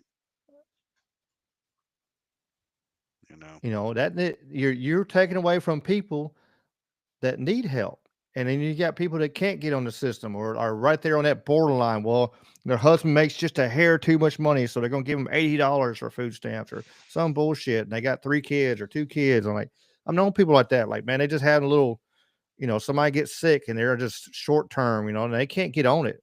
And because you got people like that on it making, excuse me, bukus of money off of it, they don't even need it. They got good money, but they're beating the system. Right. And then they hurt the people that need it and actually do need it. You know, it's crazy. But yes, that woman insane. Oh, I can't believe they're gonna make me sell my BMW. It's brand new. Did you see the other girl that's not even from the U.S. but was over here banking off of TikTok and was bragging about not paying taxes.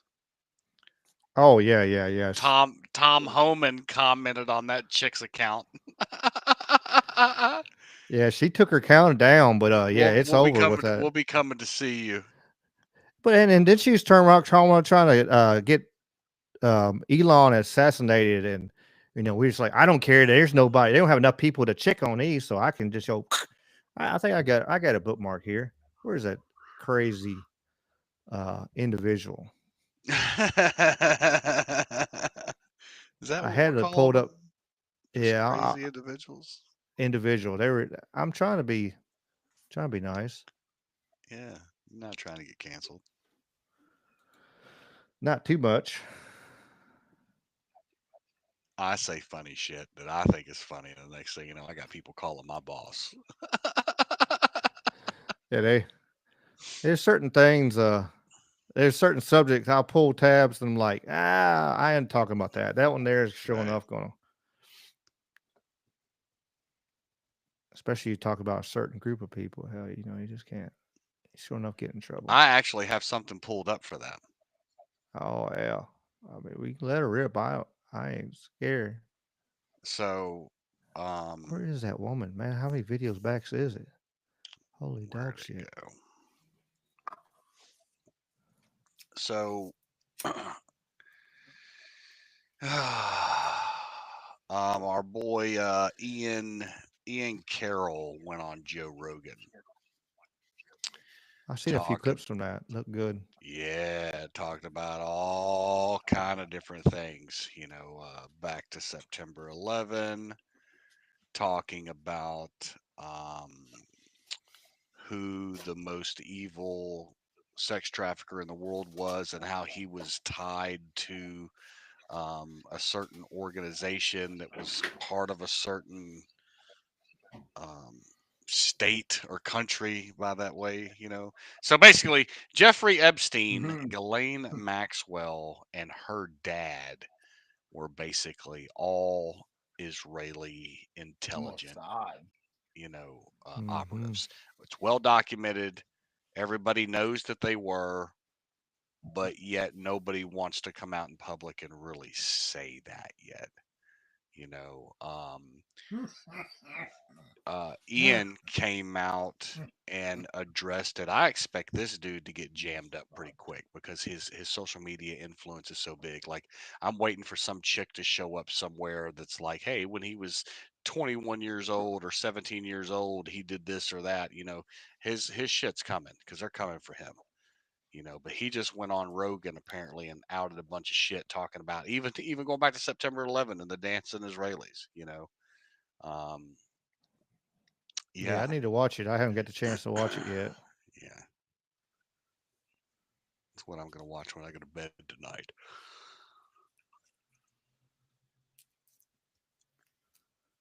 Yeah. Shadiness, my guy. Did Joe Rogan pull a Tim Pool and say, you better be careful with that sort of talk? Oh yeah. Oh yeah. USS Liberty. Hold on, wait a minute. Wait a minute. No, U.S. Liberty. No, Joe Rogan seemed pretty cool on it. That. No. Bro, man, I used to question if he was corrupt. Part of the TV industry. You mean Joe? Yeah. I mean, dude, the zeitgeist in the currents of the underground is that Joe is a very blatant and obvious CIA Operation Mockingbird controlled opposition figurehead that is designed to capture the conscious trap conservative minds, right? He's just edgy enough and liberal enough, but I'll be honest. I love Joe Rogan. I fucking love Alex Jones. I love Tucker Carlson. And all those guys are accused of being controlled opposition. They're all accused of being basically CIA intel, puppets. But I don't know. I fucking love their shit, man. I'm not going to lie. Trick me, bro. I don't care. Not It's as good. okay to listen. It's just I mean, remember but to that question, Trust and verify. That is what people trust, and say. verify. There you That's go. it. Trust and verify. Speaking of like Ukraine and stuff, and look at this. Look at his mother. George Soros, pleasure to have you on. Same here. First, on Ukraine, one of the things that many people recognized about you was that you, during the revolutions of 1989, funded a lot of dissident activity, civil society groups in Eastern Europe, in Poland, the Czech Republic. Are you doing similar things in Ukraine? Well, I set up a foundation in Ukraine before Ukraine became independent of Russia.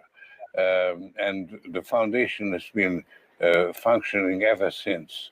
And it played an important part in events now. Do you think Ukraine will be able to assert a kind of independence from Russia and an alignment with the West? Not a specific alignment as in NATO, but a kind of orientation toward the West, or will the Russians always stop them? No, Putin will try to destabilize Ukraine. The foundation has been functioning ever since. And it played an important part in events now. That was 2014 if you're wondering how long ago that was. Right. And remember, that's when it actually started, was 2014. Right. People forget about that. Yeah. Brighter days. So the summary, right, Ricky? Yanukovych was pro-Russia, or he was. Why are we he was nuking a a Ukrainian bitch? president that was friendly, at the very least, with Russia. Yanukovych. Why are we Why nuking a we bitch? Why are we nuking a bitch? I'm That's sorry. a- I'm sorry. I'll stop. That's Go a great one. Well, so Victoria Nuland is kind of in control of this coup, and they support, just like in the Arab Spring that Jamie has taught us about in the past. They support this grassroots uprising, and lo and behold, Yanukovych is overthrown. And guess what? The next couple of presidents are very pro-Western. And look, we already talked about this PB shit. Uhuru, baby. We're pro-West. The West is the best, baby. Long live Enrique Tarrio, our Afro-Cuban brother. But nonetheless, for us to overthrow a democratically elected leader and to install a puppet that's more cooperative with our own personal interests, or the interest of our lobbyists, I will say, that's not conducive to freedom. That's not democratic. That's that bullshit. And so 11 years ago, that's what we did. And we don't even have to bring up the trafficking or the biolabs or the fact that historically the founding of Russia was within the beautiful territories of the Ukraine, and that it is Russia. Moreover, that about a third of people that lived in Ukraine, I don't know about any more, since they conscripted everybody and sent everybody to the front lines in a forced war after canceling elections and jailing dissidents, but they spoke Russian and were ethnically and culturally Russian and wanted to be part of their homeland. But all that is brushed aside because you're supposed to bow at the altar of this assless chaps wearing ostensibly homosexual Vladimir Zelensky in this grift, in this fucking grift. And I'm goddamn tired of it. You know, watching Trump and Vance handle that fucking beggar was one of the best clips I've seen in a while come out of the White House. But anyway, again, rant over. But dude, that is a pool of corruption. We can't forget about Hunter. So much to remember. Hunter Biden, Burisma Gas. You're there working, getting a check. You know nothing about it. It's a money washing scheme, pay to play. Such garbage. The corruption is deeper than we probably even know, even with all that being said. Good riddance, motherfucker. And remember, if you really worried about it, right there, see it? So to all of you that you stand with Ukraine, I stand with Ukraine. Trump bad, Orange Man bad. Go, just go. It's your time. It's your time to shine. You stand with Ukraine by all means. Go. You go now. Go. Still here? Go.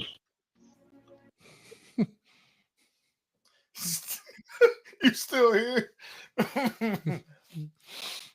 I mean, they're Shanghaiing their own damn people. I mean, it's terrible. They're taking their people, and hey, you walking your dog, all of a sudden a van pulls up, and they're throwing you in there, leaving your dog on the side of the road, or your kids. They don't give a shit. We showed that video last week where they had the special needs guy they gave him a stick and was put him on the front line so he was shooting his rifle, but it was a damn stick. And to go ahead and take care of them, they don't care. They don't care about who's dying. They don't care about their people. All they care about is the money. Well, and the mission is to get to NATO. Or where the bleeping freaking hell he's trying to do. But here's the weird part. Zelensky he's a practicing Jew, right? He's Jewish, if I'm not mistaken. Right? But we also hear that everything from the crest that he wears on his chest to much of the symbolism within the Ukrainian army, particularly that regiment, that special Azov regiment, right, are Nazi holdouts. So it's so convoluted and bizarre. But let's not forget the Nazi angle here. And I use the word Nazi unlike a leftist, but I use it deliberately, and specifically. The Azov battalion are actual Nazi sympathizers, if I'm not mistaken. I want to say Tucker did a little bit of work on that, and maybe this is a stale bit of news, but I feel like sometimes we need to be reminded that these are fucking Nazis over here in Ukraine. Go Putin. Here they are here. Oh, you're going to the front line, buddy. Yeah, what's happening? Oh man, they're Shanghaiing this guy. Like I said, they Shanghaiing people over there they need people on the front lines. They're running out of people, so they're grabbing people on the street and taking them. This dude's like he's trying not to go. There was another video I seen. There was just people they're pouring them out of the bus and stuff, and they're just. I don't even know if they're even giving them weapons. I think they just throw them out there. I know that you've seen the video last week that the dude with the stick. They don't care. As long as they can extend this war longer, then that means the more money can come in. That's it. It's fucking sad.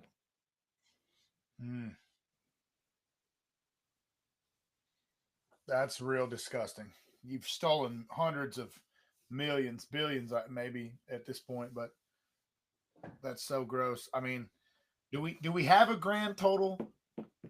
It's hard to even measure it truly. Imagine the destruction of property, of fields, of farms, of lives.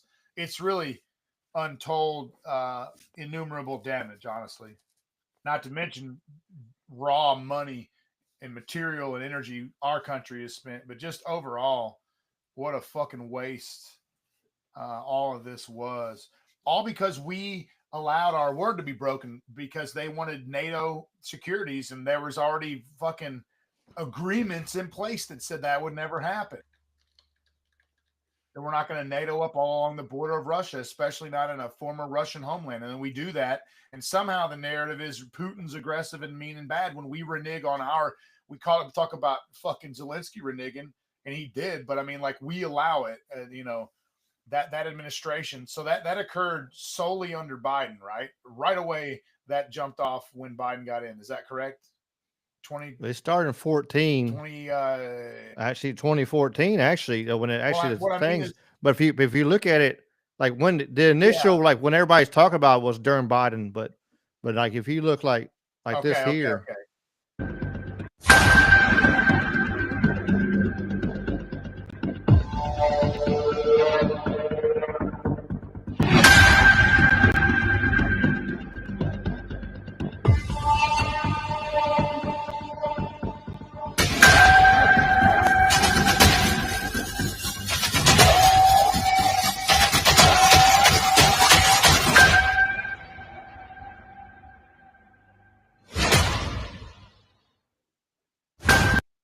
mean, all we've done is flooded.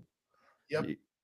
NATO has poured countries, either having an individual partnership or NATO actual member all along their border. Yep. And let me scroll up on. It ain't rocket science at this point, man. Eek. It's not. Oh, Bill Clinton said good things about old Putin. Very smart. Well, you know him better than most people. Yeah, I do. What was he like behind closed doors, away from, the sort of the public utterances? Smart and remarkably, we had a really good, blunt relationship. How blunt? Brutally blunt. Ever fisticuffs? No, but I think the right strategy most of the time but it's frustrating to people in your line of work. You should be brutally honest with people in private. And then if you want them to help you, try to avoid embarrassing them in public. Right. Now, sometimes they do things which make it impossible for you to keep quiet. But by and large, I found all the people I dealt with appreciated it if I told them the truth. How I honestly felt and what our interests were and what our objectives were. And they also appreciated it when I didn't kick them around in public for as long as I couldn't kick them around. So I that's my experience. And did Putin ever renege on a personal agreement he made to you? He did not. So behind closed doors, he could be trusted. He kept his word. Even Slick Willie said, you can be trusted. That's one of the left heroes right there. Man, you could read into his statement quite a bit if you wanted to. I won't embarrass you. I'll be brutally honest in private, but I won't embarrass you in public. That is the Illuminati creed, and that is how they probably treat their child trafficking and all the satanic ritual shit they're into, right? The Clintons and Epsteins and Hollywood. That is the code. Is in private, it's all hanging out, but in public, I've got your back. What a gross statement. I mean, I know it's the truth and that's the reality of politics too, but holy shit.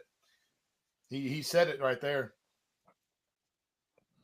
Which this statement here, this guy posted on here on Twitter, and which is true. Just the thought of the EU creating a European army to take on Russia.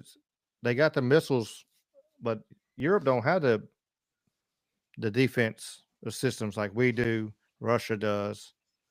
Israel does. They got the weapons that could wipe out Europe in a few minutes if they want to play around. Look at that shit they got sitting out there.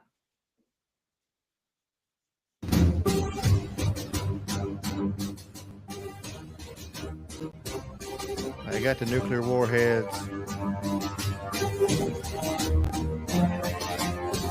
It's scary. It really is.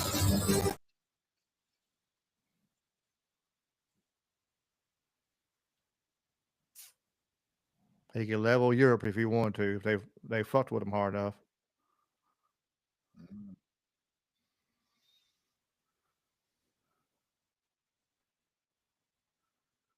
Well, at least we're getting out paying for it. If they want to fucking fund it and send there, hey.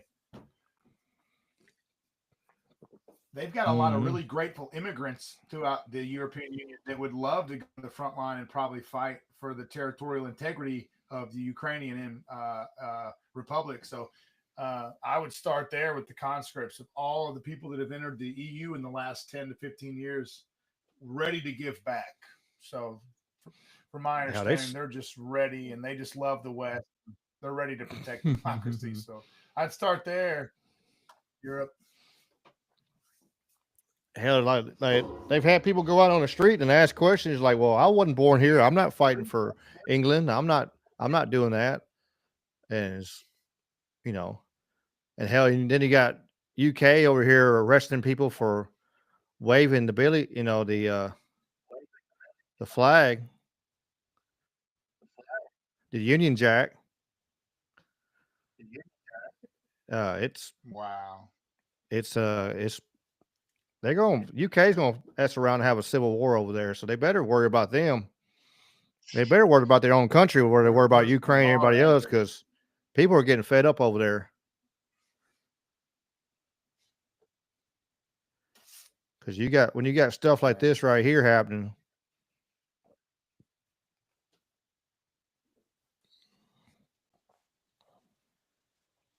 Union Jack. No, guys, the optics of police arresting the guy with the Union Jack.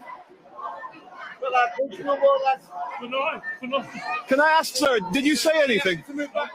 Yeah, I've moved back. Look at his countrymen arresting him. But just think of the optics and the politics of this nation. You don't want to start a civil war arresting an Englishman for flying a Union Jack when there's people here literally tacitly supporting the October 7th bums. Sir, did you say any slogans?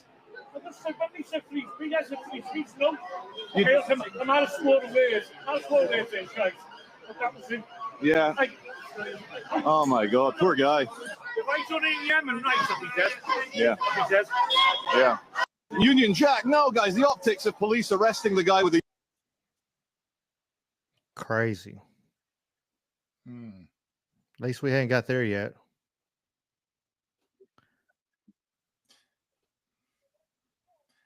Tommy Robinson says that what they do in London is they shove you in a fucking cage with a bunch of radical Western hating super jihadi type motherfuckers. And they know you're in there for fucking doing some pro UK type shit, some petty shit, but they make your life a living fucking hell for 6 months. And of course, Tommy Robinson is basically like the InfoWars UK guy, along with Paul Joseph Watson or whatever. But anyway, not a lot of fun to be a fucking Brit right now. No, but they're getting fed up. And passionate reaction to the people you see.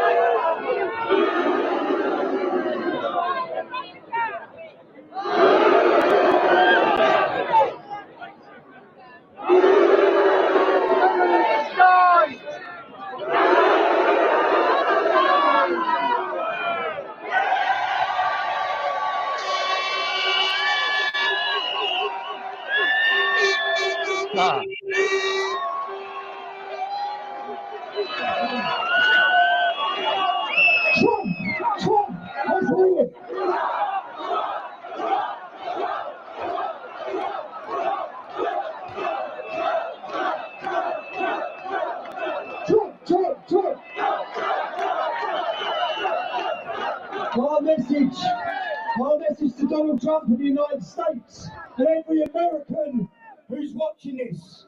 Your election in November is far bigger than your country. Okay? Donald Trump is needed in this world to bring back peace.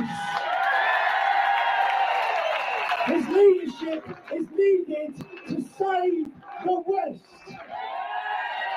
All of our countries are being flooded. They are destroying our cultures. They're bringing us down. It's an attack on the West. That's Tommy right there. We're going to stop it. And you have the opportunity in November with this legend. That's Tommy Robinson right there. Hell yeah. Yeah. That was on the microphone. That's badass. Yeah. I remember when Hong Kong had the same thing going on. Trump as a symbol of liberty for the whole country. Pretty incredible stuff, man.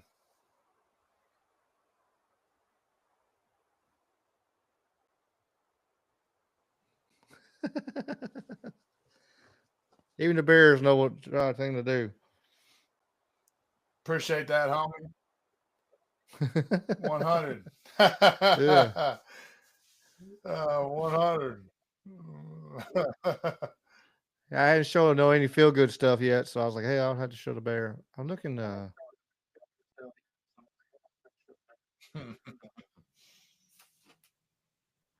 oh. Very nice. Very nice.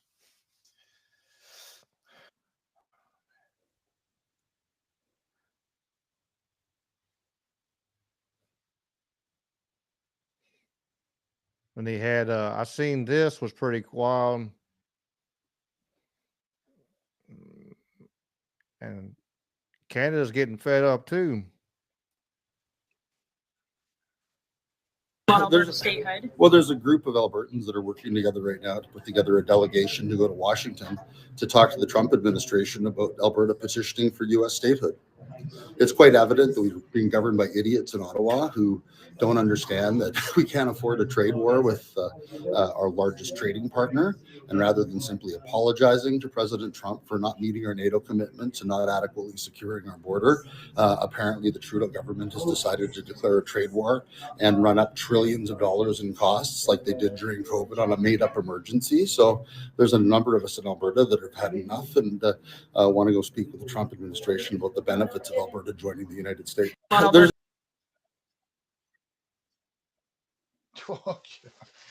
Yes. I hope we cop some territory, bro. That would be fire. Fire. That'll be And that'd we be need to not insane. let anybody from the other Canadian states move in. If you're from fucking Ottawa, Toronto, Winnipeg, whatever the fuck, and you vote Liberal, you're not coming to Alberta. Get the fuck out. Hey. Hey. The fuck out, eh? Man. Wow, I get excited when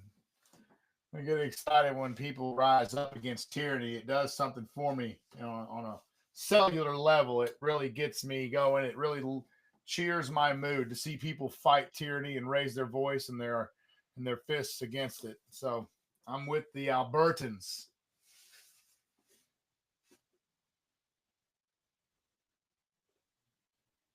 There's a lot of there's like that one guy that was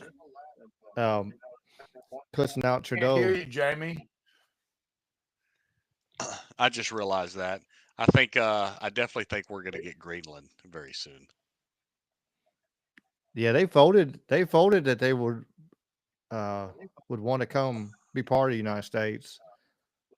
That they took a big poll or a vote or something. Right. Wow. Yeah, probably going to happen. I think it was like 70% of their population or something. It was a massive number. Very nice. Very nice.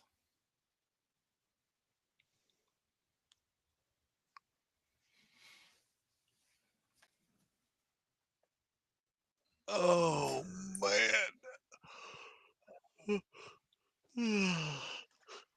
Well,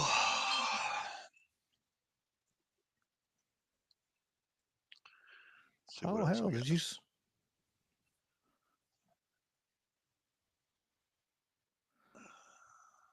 I did not see. Jamie, did you see this? Oh, we'll switch the script here a little bit. I Yeah, just man. seen this on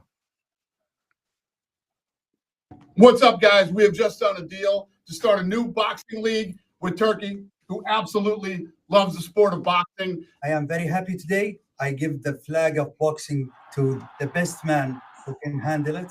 He have a tough job now, but I am sure he will be delivering to the people and the fans the magnificent league and get boxing great again.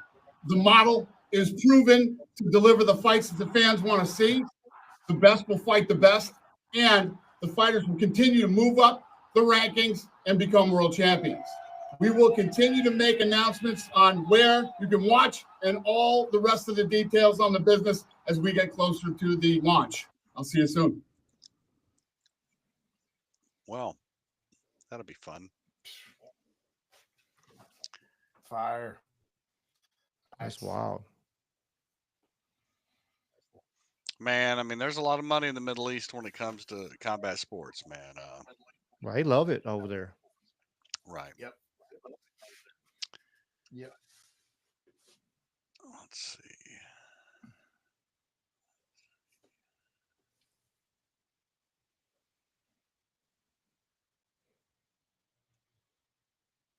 Wow, Glock put out a G19 Gen 5 with Donald Trump hand grips.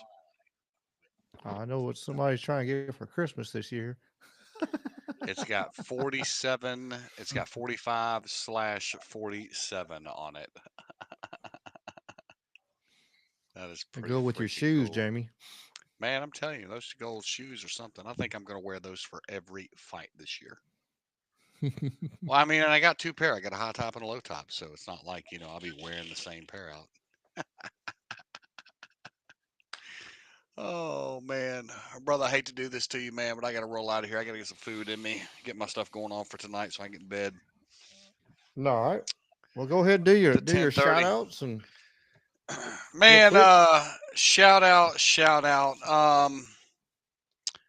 to my barber. I go see her today. She makes my little joke like normal. We have a good time, and I tell her today's the day, and she's like, "What?" I'm like, "We're shaving my head." And she actually talked me out of going straight to the skin. She's like, let's leave just a little bit. I said, all right. So she hard parted it, made it look good.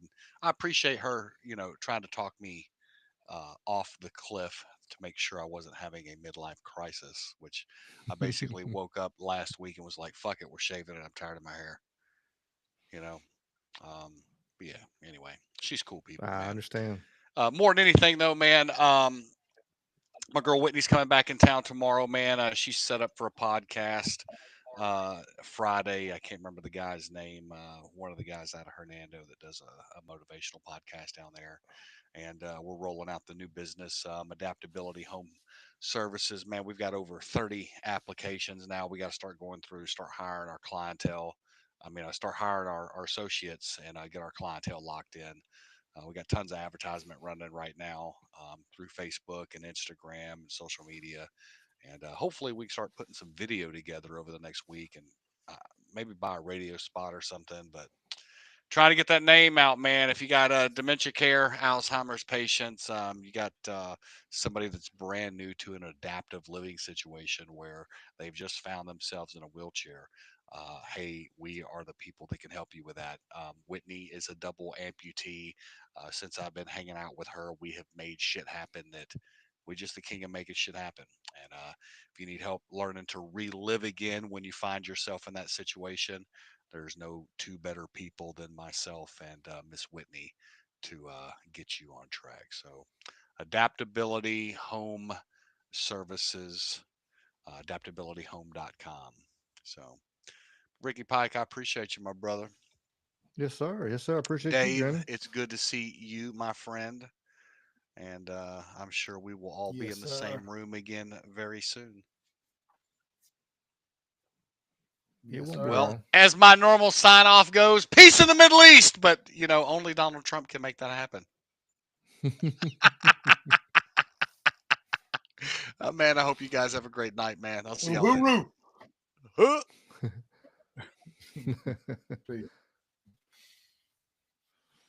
Yeah.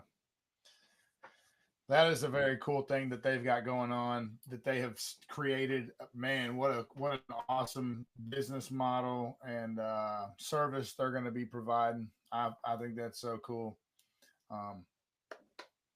Luckily, the family member of mine that went through that recent struggle is recovered, and is recovering and looks to going to be 100%, right, even better than before, I think. But Nice. For a moment, I was like, man, I'm glad I have a buddy that's doing this this service, because for a moment I didn't know if maybe we might have need of Jamie and Whitney and their expertise to help us through that situation. But so really cool what they're doing. Oh, for sure, because there's a lot of people need help. James in the chat, South Cedar Paranormal. He talking about he wished he had been closer, because they had a situation happen where people just stopped coming. You know, he needs that. He knows that help. It's you have stuff like that happen where you don't have. You need that extra hand. Some people need that extra hand, and then you got to make sure you have somebody good that you trust coming into your home and everything. And Still nobody, James? God dog. Yeah, it's you need that trustworthy person in your house. You don't want just any random person in there and stealing your shit or messing up your stuff, Right. and uh it's just sad. He said in the chat, other than family, that's who's helping them out right now. It's you know, it's crazy. Crazy. But yeah, it's a good thing. I try to spread it, and that's probably like it's part of the intro when we first start. Uh, their logo's there. So actually, I think he said he got a new logo. I'm gonna have to redo it, but uh, for sure, if you're in the local area, if you can hear us, if you need any help, they can help you out and everything, for sure.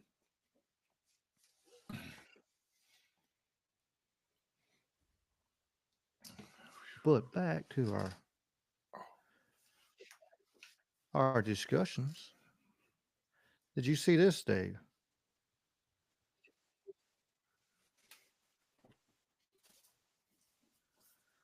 That's pretty I drastic did. numbers there. You're telling me, man. Right?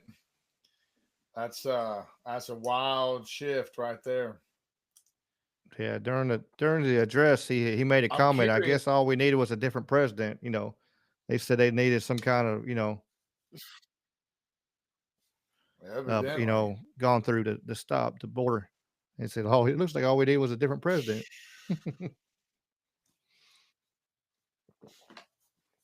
Yeah, But that's 100%. I wonder how deportations are coming and what the numbers look like there.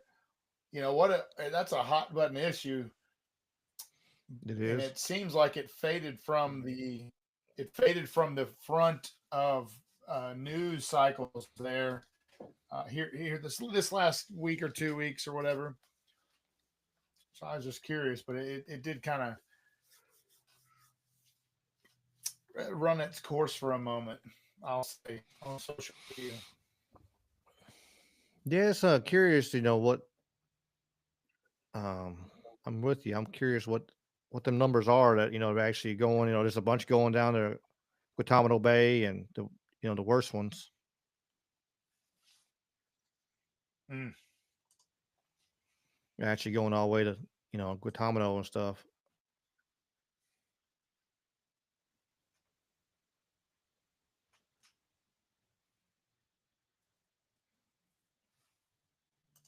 Oh, here's that clip I was talking about earlier. I knew I had it. Talking about old Zelensky. Everybody has to get into a room, so to speak, and we have to make a deal. And the deal can be made very fast. It should not be that hard a deal to make. It can be made very fast. Now, maybe somebody doesn't want to make a deal. And if somebody doesn't want to make a deal, I think that person won't be around very long. That person will not be listened to very long. Because I believe that Russia wants to make a deal. I believe certainly the people of Ukraine want to make a deal. They've suffered more than anybody else. Everybody has to get into a room. So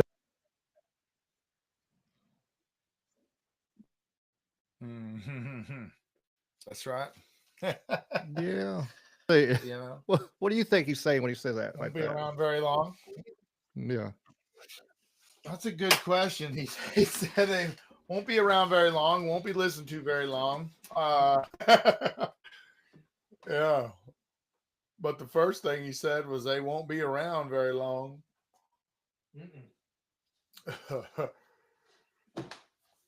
Yeah, that's But stupid internet. but yeah, look, the guy's canceled. He canceled elections. I think the people are going to be tired of him there. I bet they fucking are. So the grift is up, the gig is up, the game is up. He comes begging for more money. We know he's corrupt.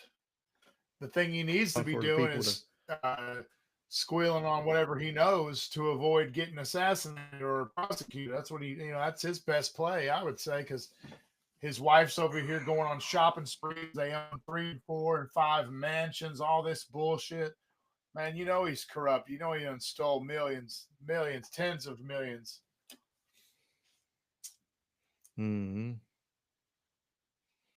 For sure, for sure.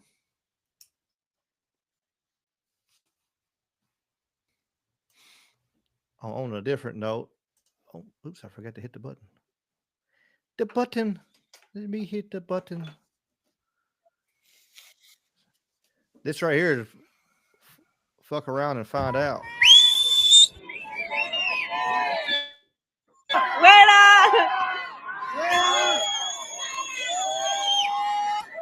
Woo! Here, get him.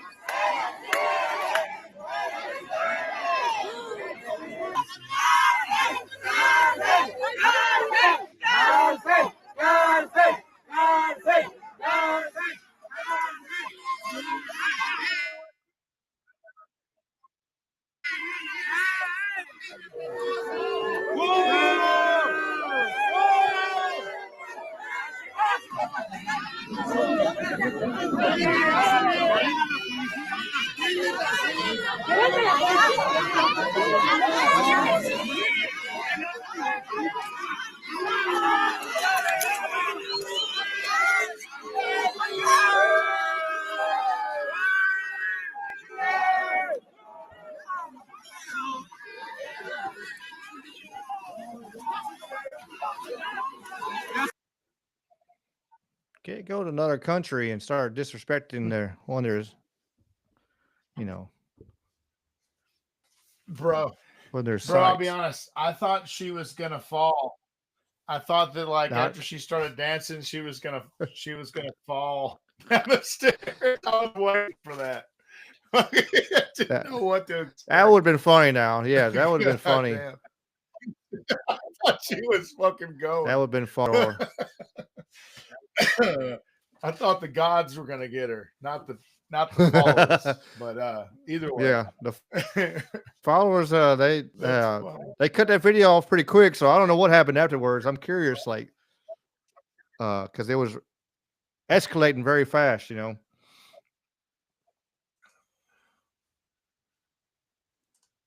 I got a bunch of cool little videos. Like, check out this comedian here. He's pretty funny. You see that Delta flight that flipped over? Apparently it was a female pilot. I didn't bring that up to say women can't fly. That's dumb. That's not even accurate. She flew perfectly and nobody died. You know what I'm saying? What I am saying is she can't drive. Because she was doing really great. As soon as the wheels came down, I don't know what she was doing. As soon as wheels went down, she's doing her makeup, taxing, and it just flipped over. You see that Delta flight that flipped?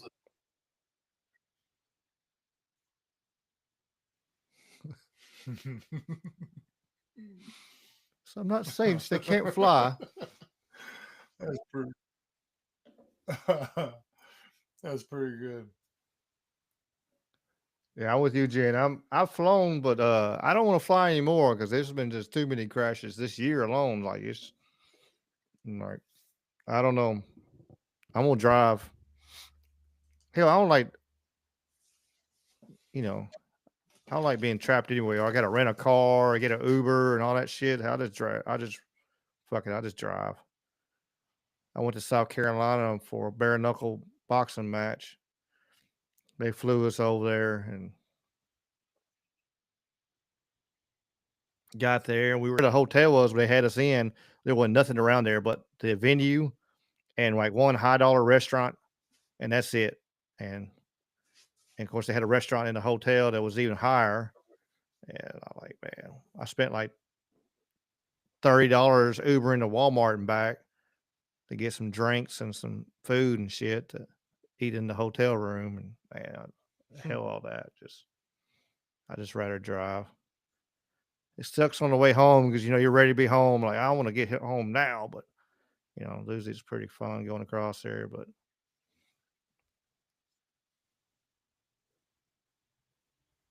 let me show this right here. Did you see this? Do you need a hand to hold or someone to remind you that everything is going to be all right?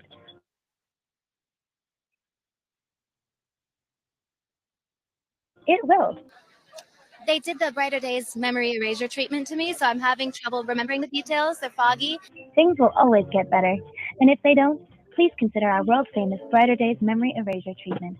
Because at the Brighter Days clinic, they do the memory erasure, You can't feel it if it never happened. Do you need a hand to hold or someone to remind you that everything is going to be all right?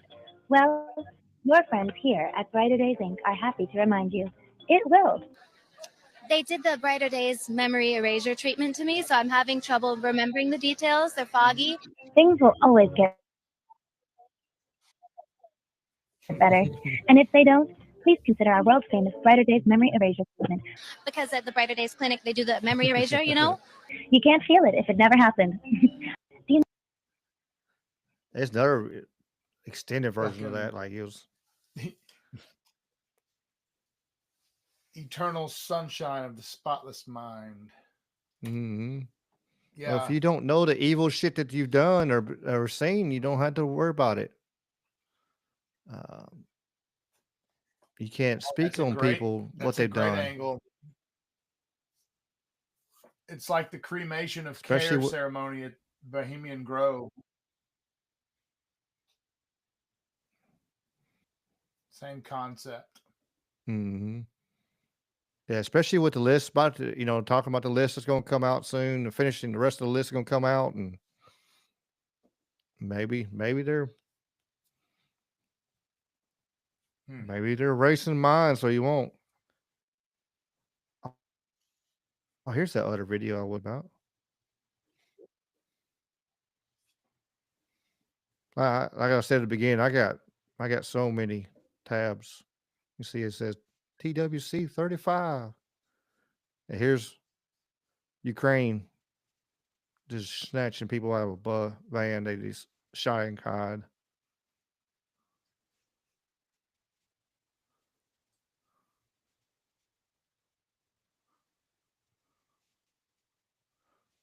People trying to escape. It's sad. Absolutely sad. Man.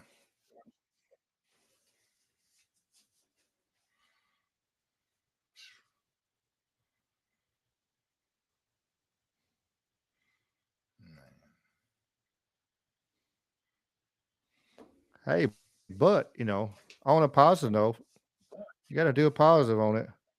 Yeah, the Ukrainian women are having a blast over there. Where the wealthy ones are.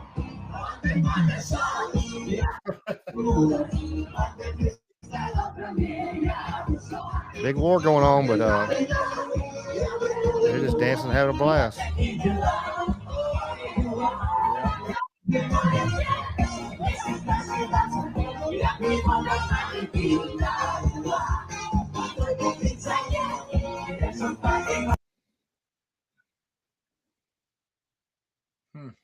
It says here, I don't know if it's right or not. It says the female to male ratio in Ukraine. I imagine so, since all the men's gone to the front line and died.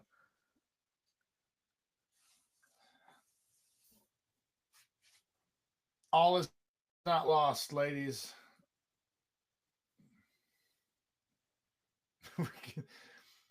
Just ask Genghis Khan.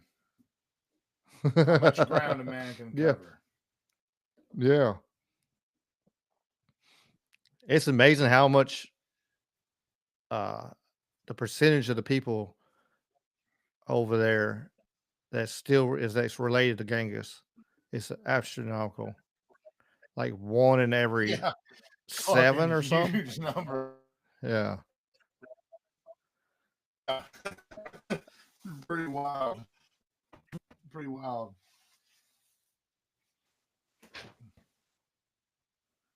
What shit is that?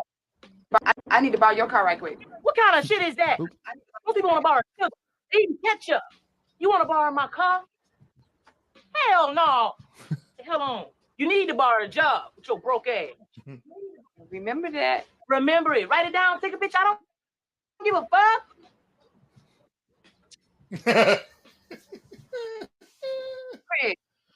Bye, Felicia.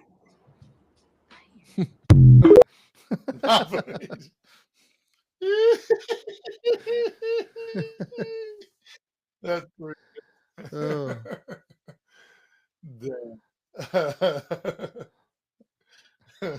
Yeah, after that meeting, yeah, there's some smart stuff. That's funny. I forget about it. We have not touched on this topic, and it's in the top list. South Carolina over there, Myrtle Beach is formally launches Smart City Initiative. And now South Carolina's on fire too. It's just a coincidence. Man. Just like LA, just like Hawaii.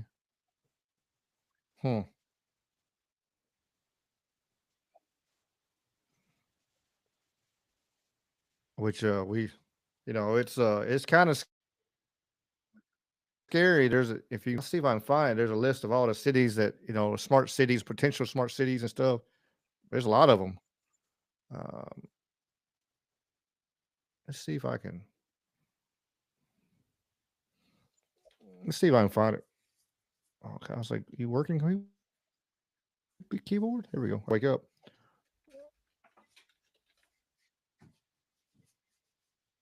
I'm typing faster than computer can go.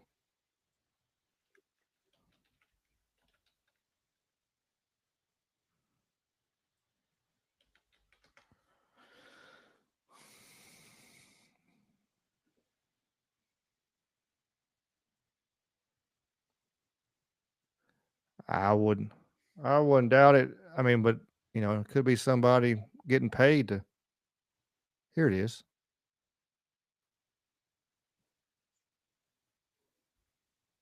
Somebody getting paid to damn go around there, cause hell and set fires. You've seen it in LA with them guys. They had them jump boxes running around. But there are a bunch of them. DOT Smart City Challenge.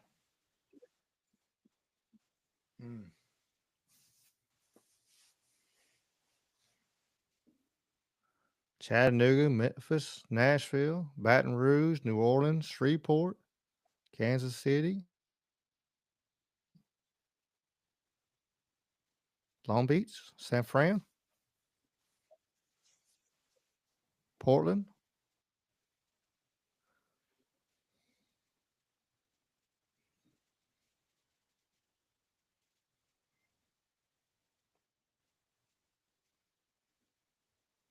Damn.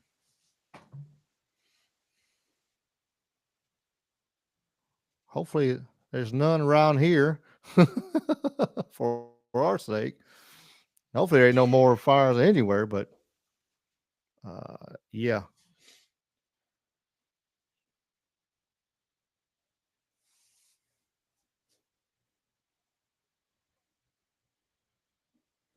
Oop, I messed up.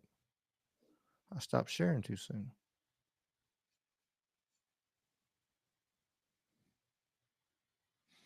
My bad.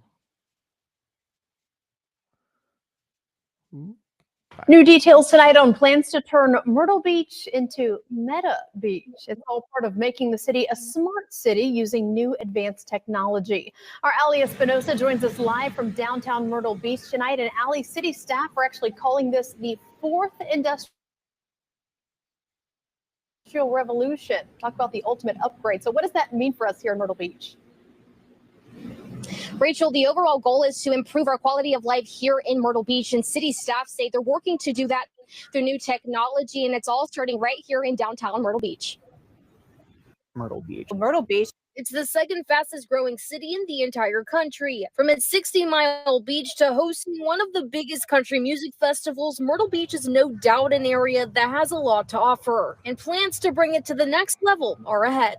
What we're looking to do, or what we're trying to do here, is create an urban environment where technology can help us improve our experiences, whether it's the services you receive from your local government, the experiences you have as a tourist in our town or a visitor in our town, but also, how we conduct business with our businesses. Myrtle Beach Chief Innovation Officer Howard Waldy IV says he's been working to make Myrtle Beach a smart city since March of 2022. They're teaming up with Jennifer Hotai, co-founder of Osverse and Grandstrand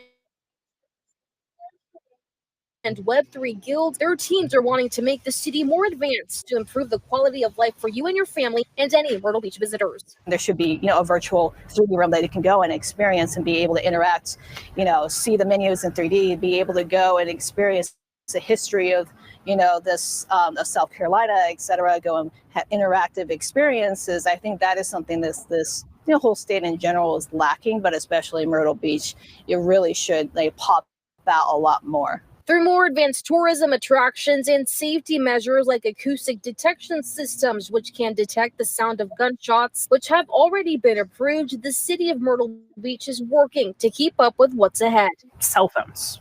Back in the 80s and the 90s, right, you had the original telephone. Some people had that phone in the briefcase, and now we all carry around these mobile devices that are smaller, but they're essentially computers at our fingertips. Smart cities technology is no different. It's just the next phase of technological evolution. And right here behind me, the city is hosting an event called Fast Fest, where they're providing free information about smart cities to the community. This event goes until 6 o'clock tonight.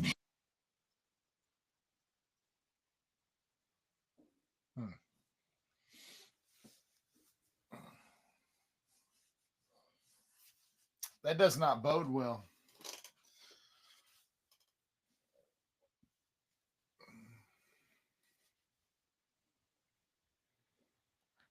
It's kind of scary, because they want to use all kinds of sensors and cameras and all that kind of stuff. Pretty much, turn into a surveillance city.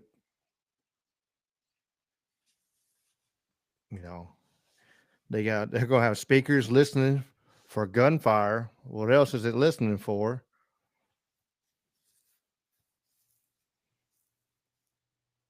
It's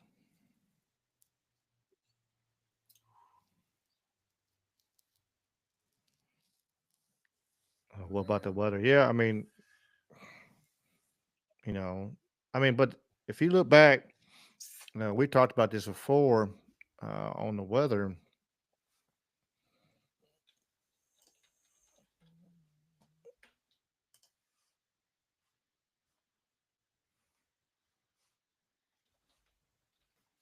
They've had weather modification and geoengineering patents since 1880.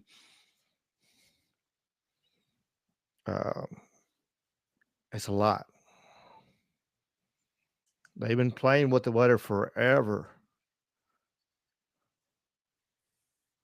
Half as long as the country's been around. Kramos, which we got to see when Kramos came on. You missed that one, Dave. Let me pull it up. I got saved over here. Our good friend Kramos from Chile.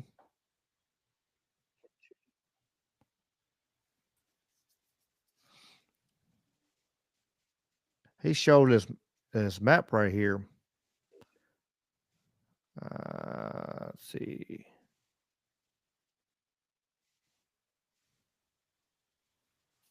So here we go. Let's see if I remember how to do it. Here's 32 maps of geoengineering. It's called climateviewer.org. You can go over. I haven't looked at it. Here's 50 years of the UN tracking weather modification projects from 1952 to 99. You know, we've talked about. Well, I've talked. We've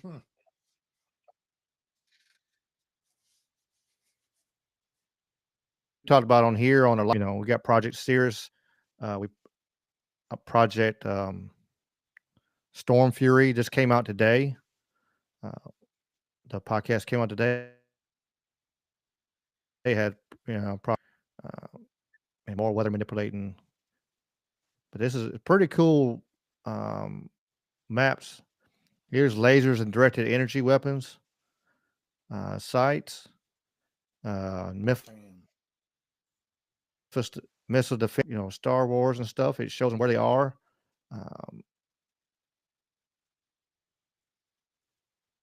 Cloud seeding generators.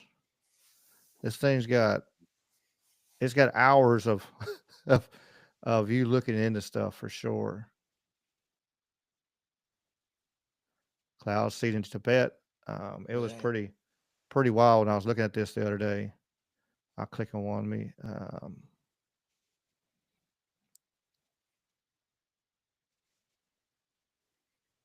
So here's the laser directed energy weapons.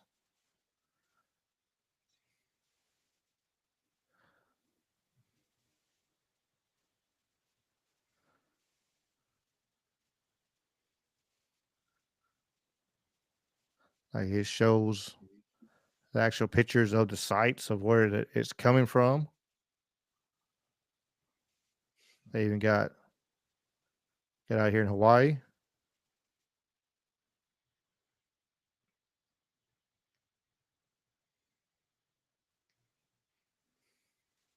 There we go. It's pretty in depth.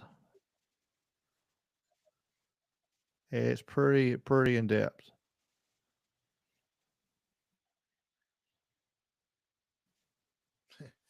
Yeah, that's pretty wild right there.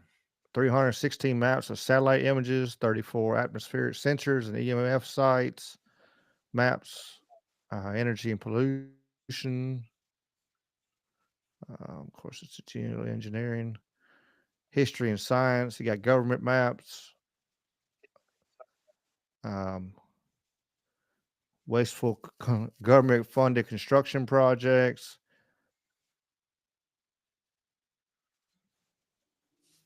Democracy of chaos. I mean, fusion centers.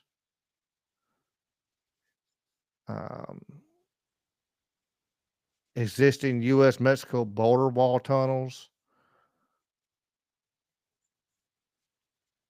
This thing's got a little bit of everything. Like I said, you can sit there and go through it. Pretty wild right there.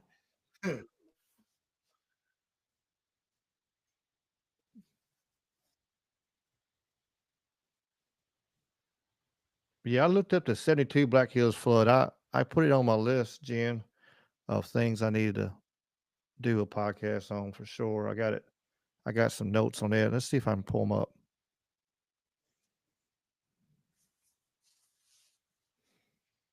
I got Operation Paperclip. I'm about to do one on. I got Project Iceworm. It's another cold water fucking with shit.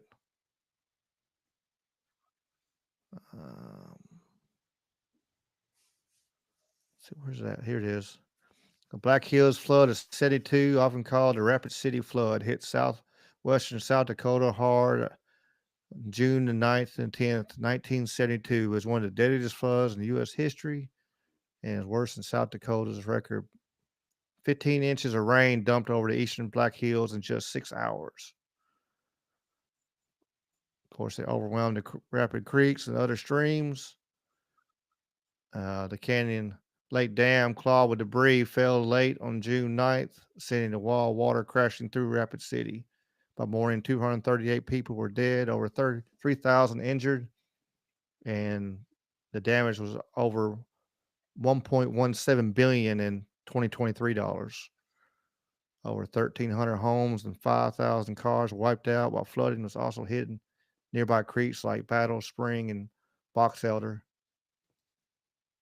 say what sparked it was a perfectly storm. Literally, the moist air slammed to the Black Hills, got forced upward and stalled, unleashing torrents of rain. But I mean, it could have been weather manipulation. Um, for sure, you're looking into, uh, they caused a hurricane to go into Georgia years ago, back in the 40s, back in 45 with Project Cirrus. You know, messing with shit they shouldn't mess with. That's the scary part. Like, they're messing with stuff. I don't understand. Like, like when they're dropping nuclear bombs in Mississippi down in the cave. Like, what's going to be the consequences of their actions? They didn't care. They was like, well, we're just going to figure this out. Like, come on now. We got our children and grandchildren got to live on this damn land years later. You're just, they did, Yep. they did project, let's see, where's it at? It was, I might have, they did the one where they drop, set off nuclear explosion up in the up their atmosphere. I already did a thing on that. It's in my shorts. Um, I think it's come out. It caused the EMF, like it was the first major EMF. It took out like Hawaii, all its power systems, and it actually affected shit for over 10 years afterwards.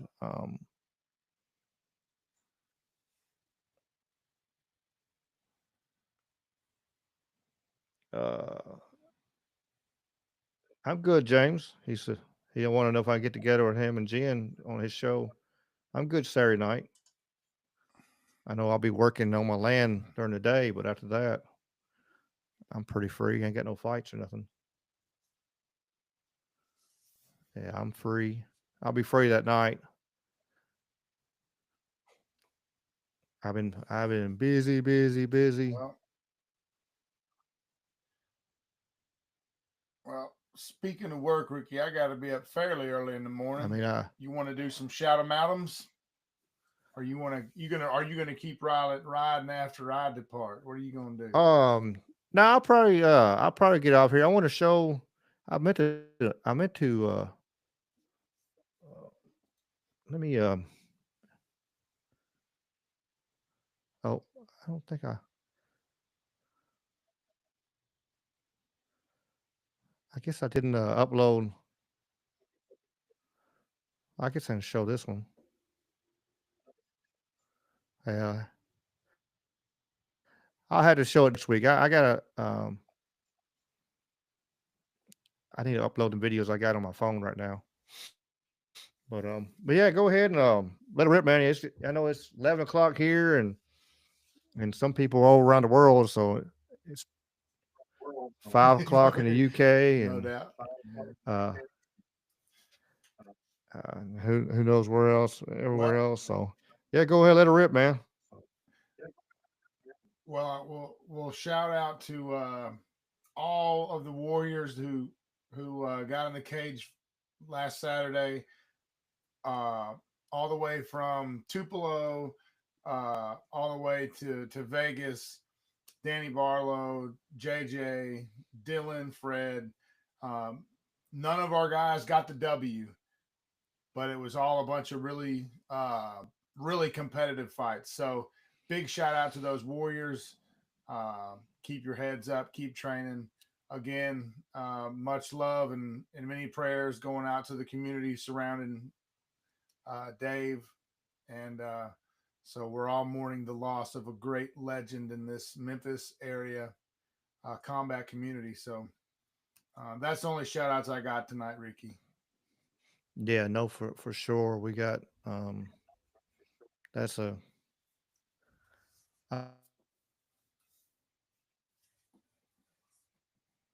um battling cancer, but I know he was to that point, and he looked a little pale and stuff when you see him pictures and stuff, but I didn't think he was that moment. Um, it's crazy, pretty crazy. I know I know Dave Ferguson for like 20 years now, I guess.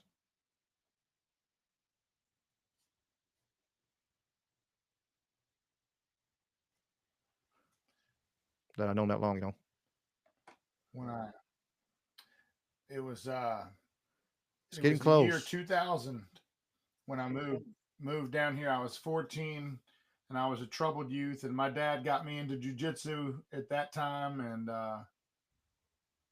in Memphis, judo and jiu-jitsu, I think Chad Chilcutt was actually still like training under Dave at that time. And let me tell you, the beautiful, awesome facility they have now, and even the one they had before the one they got now, the place they were at in 2000, so that's 25 years ago, it was a hole in the wall. So anyway, it's just been really cool to see what he has built. And it's been a hell of a personal journey for me, and here and there Dave's been a part of it, and I won't share my most special story tonight, but I will share it with you personally sometime, though, in a more private moment, Yeah, yeah. Ricky. Yeah. Anyway, Yeah, I understand.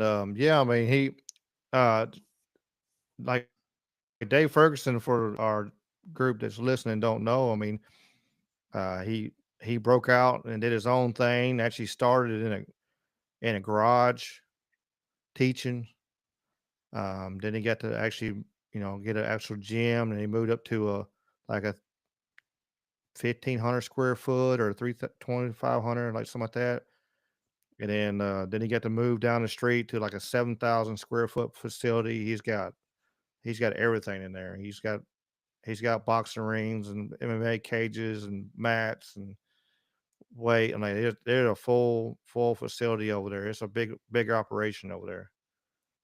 So it's pretty amazing, and pretty what cool. he's able to build and in his time. Another lifelong martial artist. And one of them things you just never know. Why you got to live life to the fullest for sure. Um, Speaking of martial arts, real quick, before I get out of here, check out this damn head kick, buddy.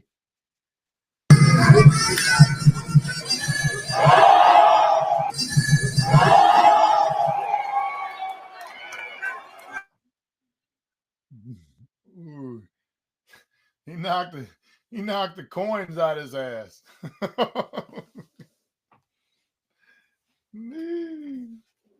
Yeah, but yeah, let's shout out. I shout out the chat. I appreciate y'all continuing to come back. Like we got in the same.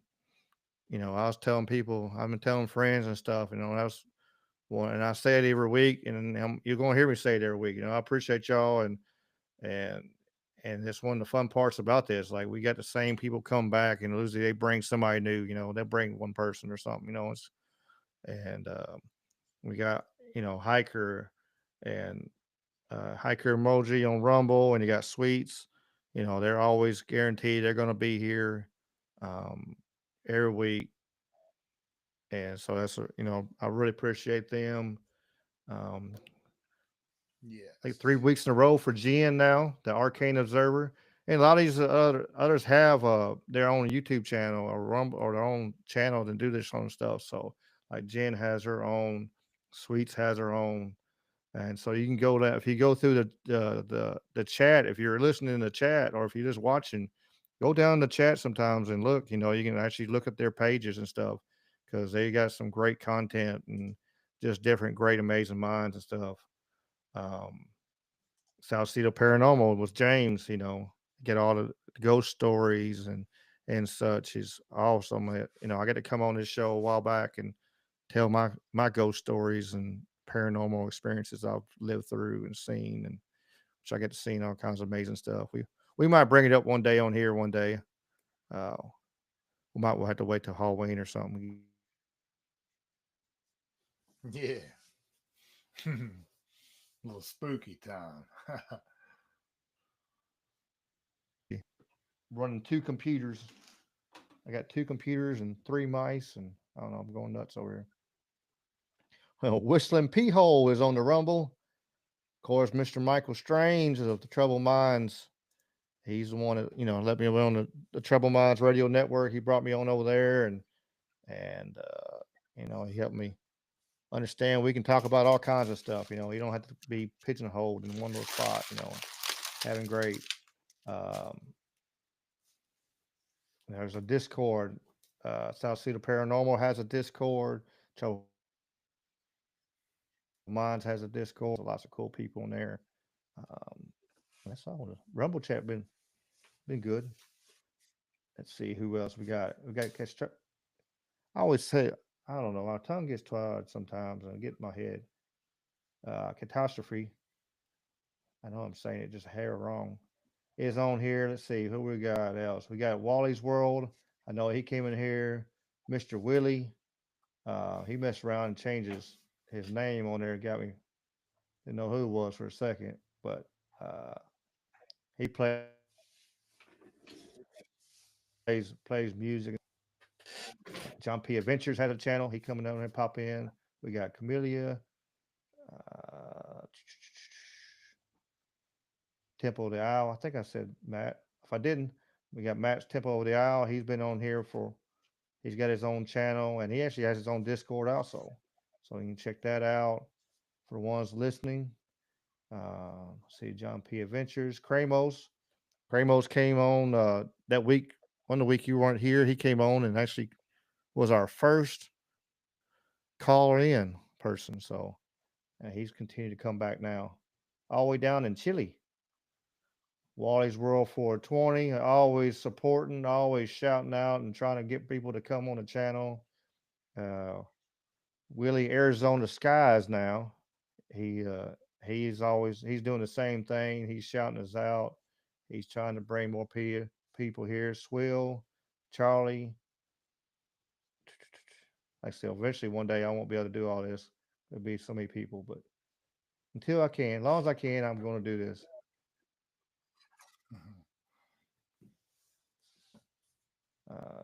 I know Bat's already asleep by now. And Dave's Waffle House, my buddy from the UK, who's always shouts us out every week, every Wednesday, and tells it. He was here. So even though it's 5 o'clock in the morning over there right now for him, he probably listening in the background. Like I said, I do appreciate all y'all, and for y'all keep coming back, and we're gonna keep doing this. We're gonna keep growing. Little heads up on the ones that I know some of y'all are been listening and carrying, and I've been working my butt off at the land. I've been carrying trees and dragging trees, and I'm gonna be in good shape when I get done with it. I tell you what. But my building, I'm gonna get moved over there next week, and so then we'll start working on. Hopefully, I can finish it, getting it wired, and then I'll start working on the inside, getting it ready to convert it over and to a pretty cool podcast place because I want to make it. Um, I don't know if I told you or not, Dave. I want to make it where, like, if y'all want to, Joe Rogan style or like a regular podcast, everybody just be in one building if we want to, sometimes. Yeah. This is great, but if somebody wanted to do that kind of format, we could do it that way, be something kind of different, that's the goal, eventually. I think it'd be cool, have maybe like a special or something, maybe by September, our next September 11th show, we can do it all and everybody Very nice. in one place. It'd be kind of appreciate y'all. Make sure y'all subscribe. Make sure you like it. Helps the algorithms and all that good stuff. Help push, YouTube to help push my channel and help it grow for y'all and help it grow for us. We do this, like I said. Well, I just spend money on this. I won't lie. I don't have made a dime on this thing, but I don't care. I'm here to. I enjoy it. I appreciate y'all and I enjoy the relationships I've learned and gained from y'all. And it's it's been really nice. I've told how I am. I shoot from the hip and everything from the heart, but I appreciate y'all. A lot of y'all I've never met in my life, but y'all support me and support my dreams and wanting me to do this channel. And I appreciate y'all, and uh, it's always amazing to me,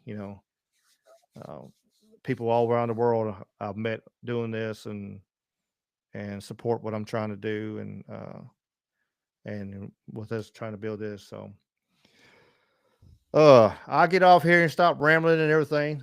I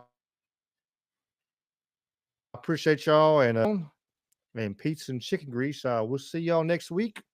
Um, y'all please check out the now that we're done with this, make sure y'all check out the other video it just released. Let's see. I'm hitting the wrong button. One second. I'm over here being slow now. I'm sorry. It's podcast number 104. Unveiling the secrets of Project Bluebeam, Project Storm Fury, and Timber Sycamore.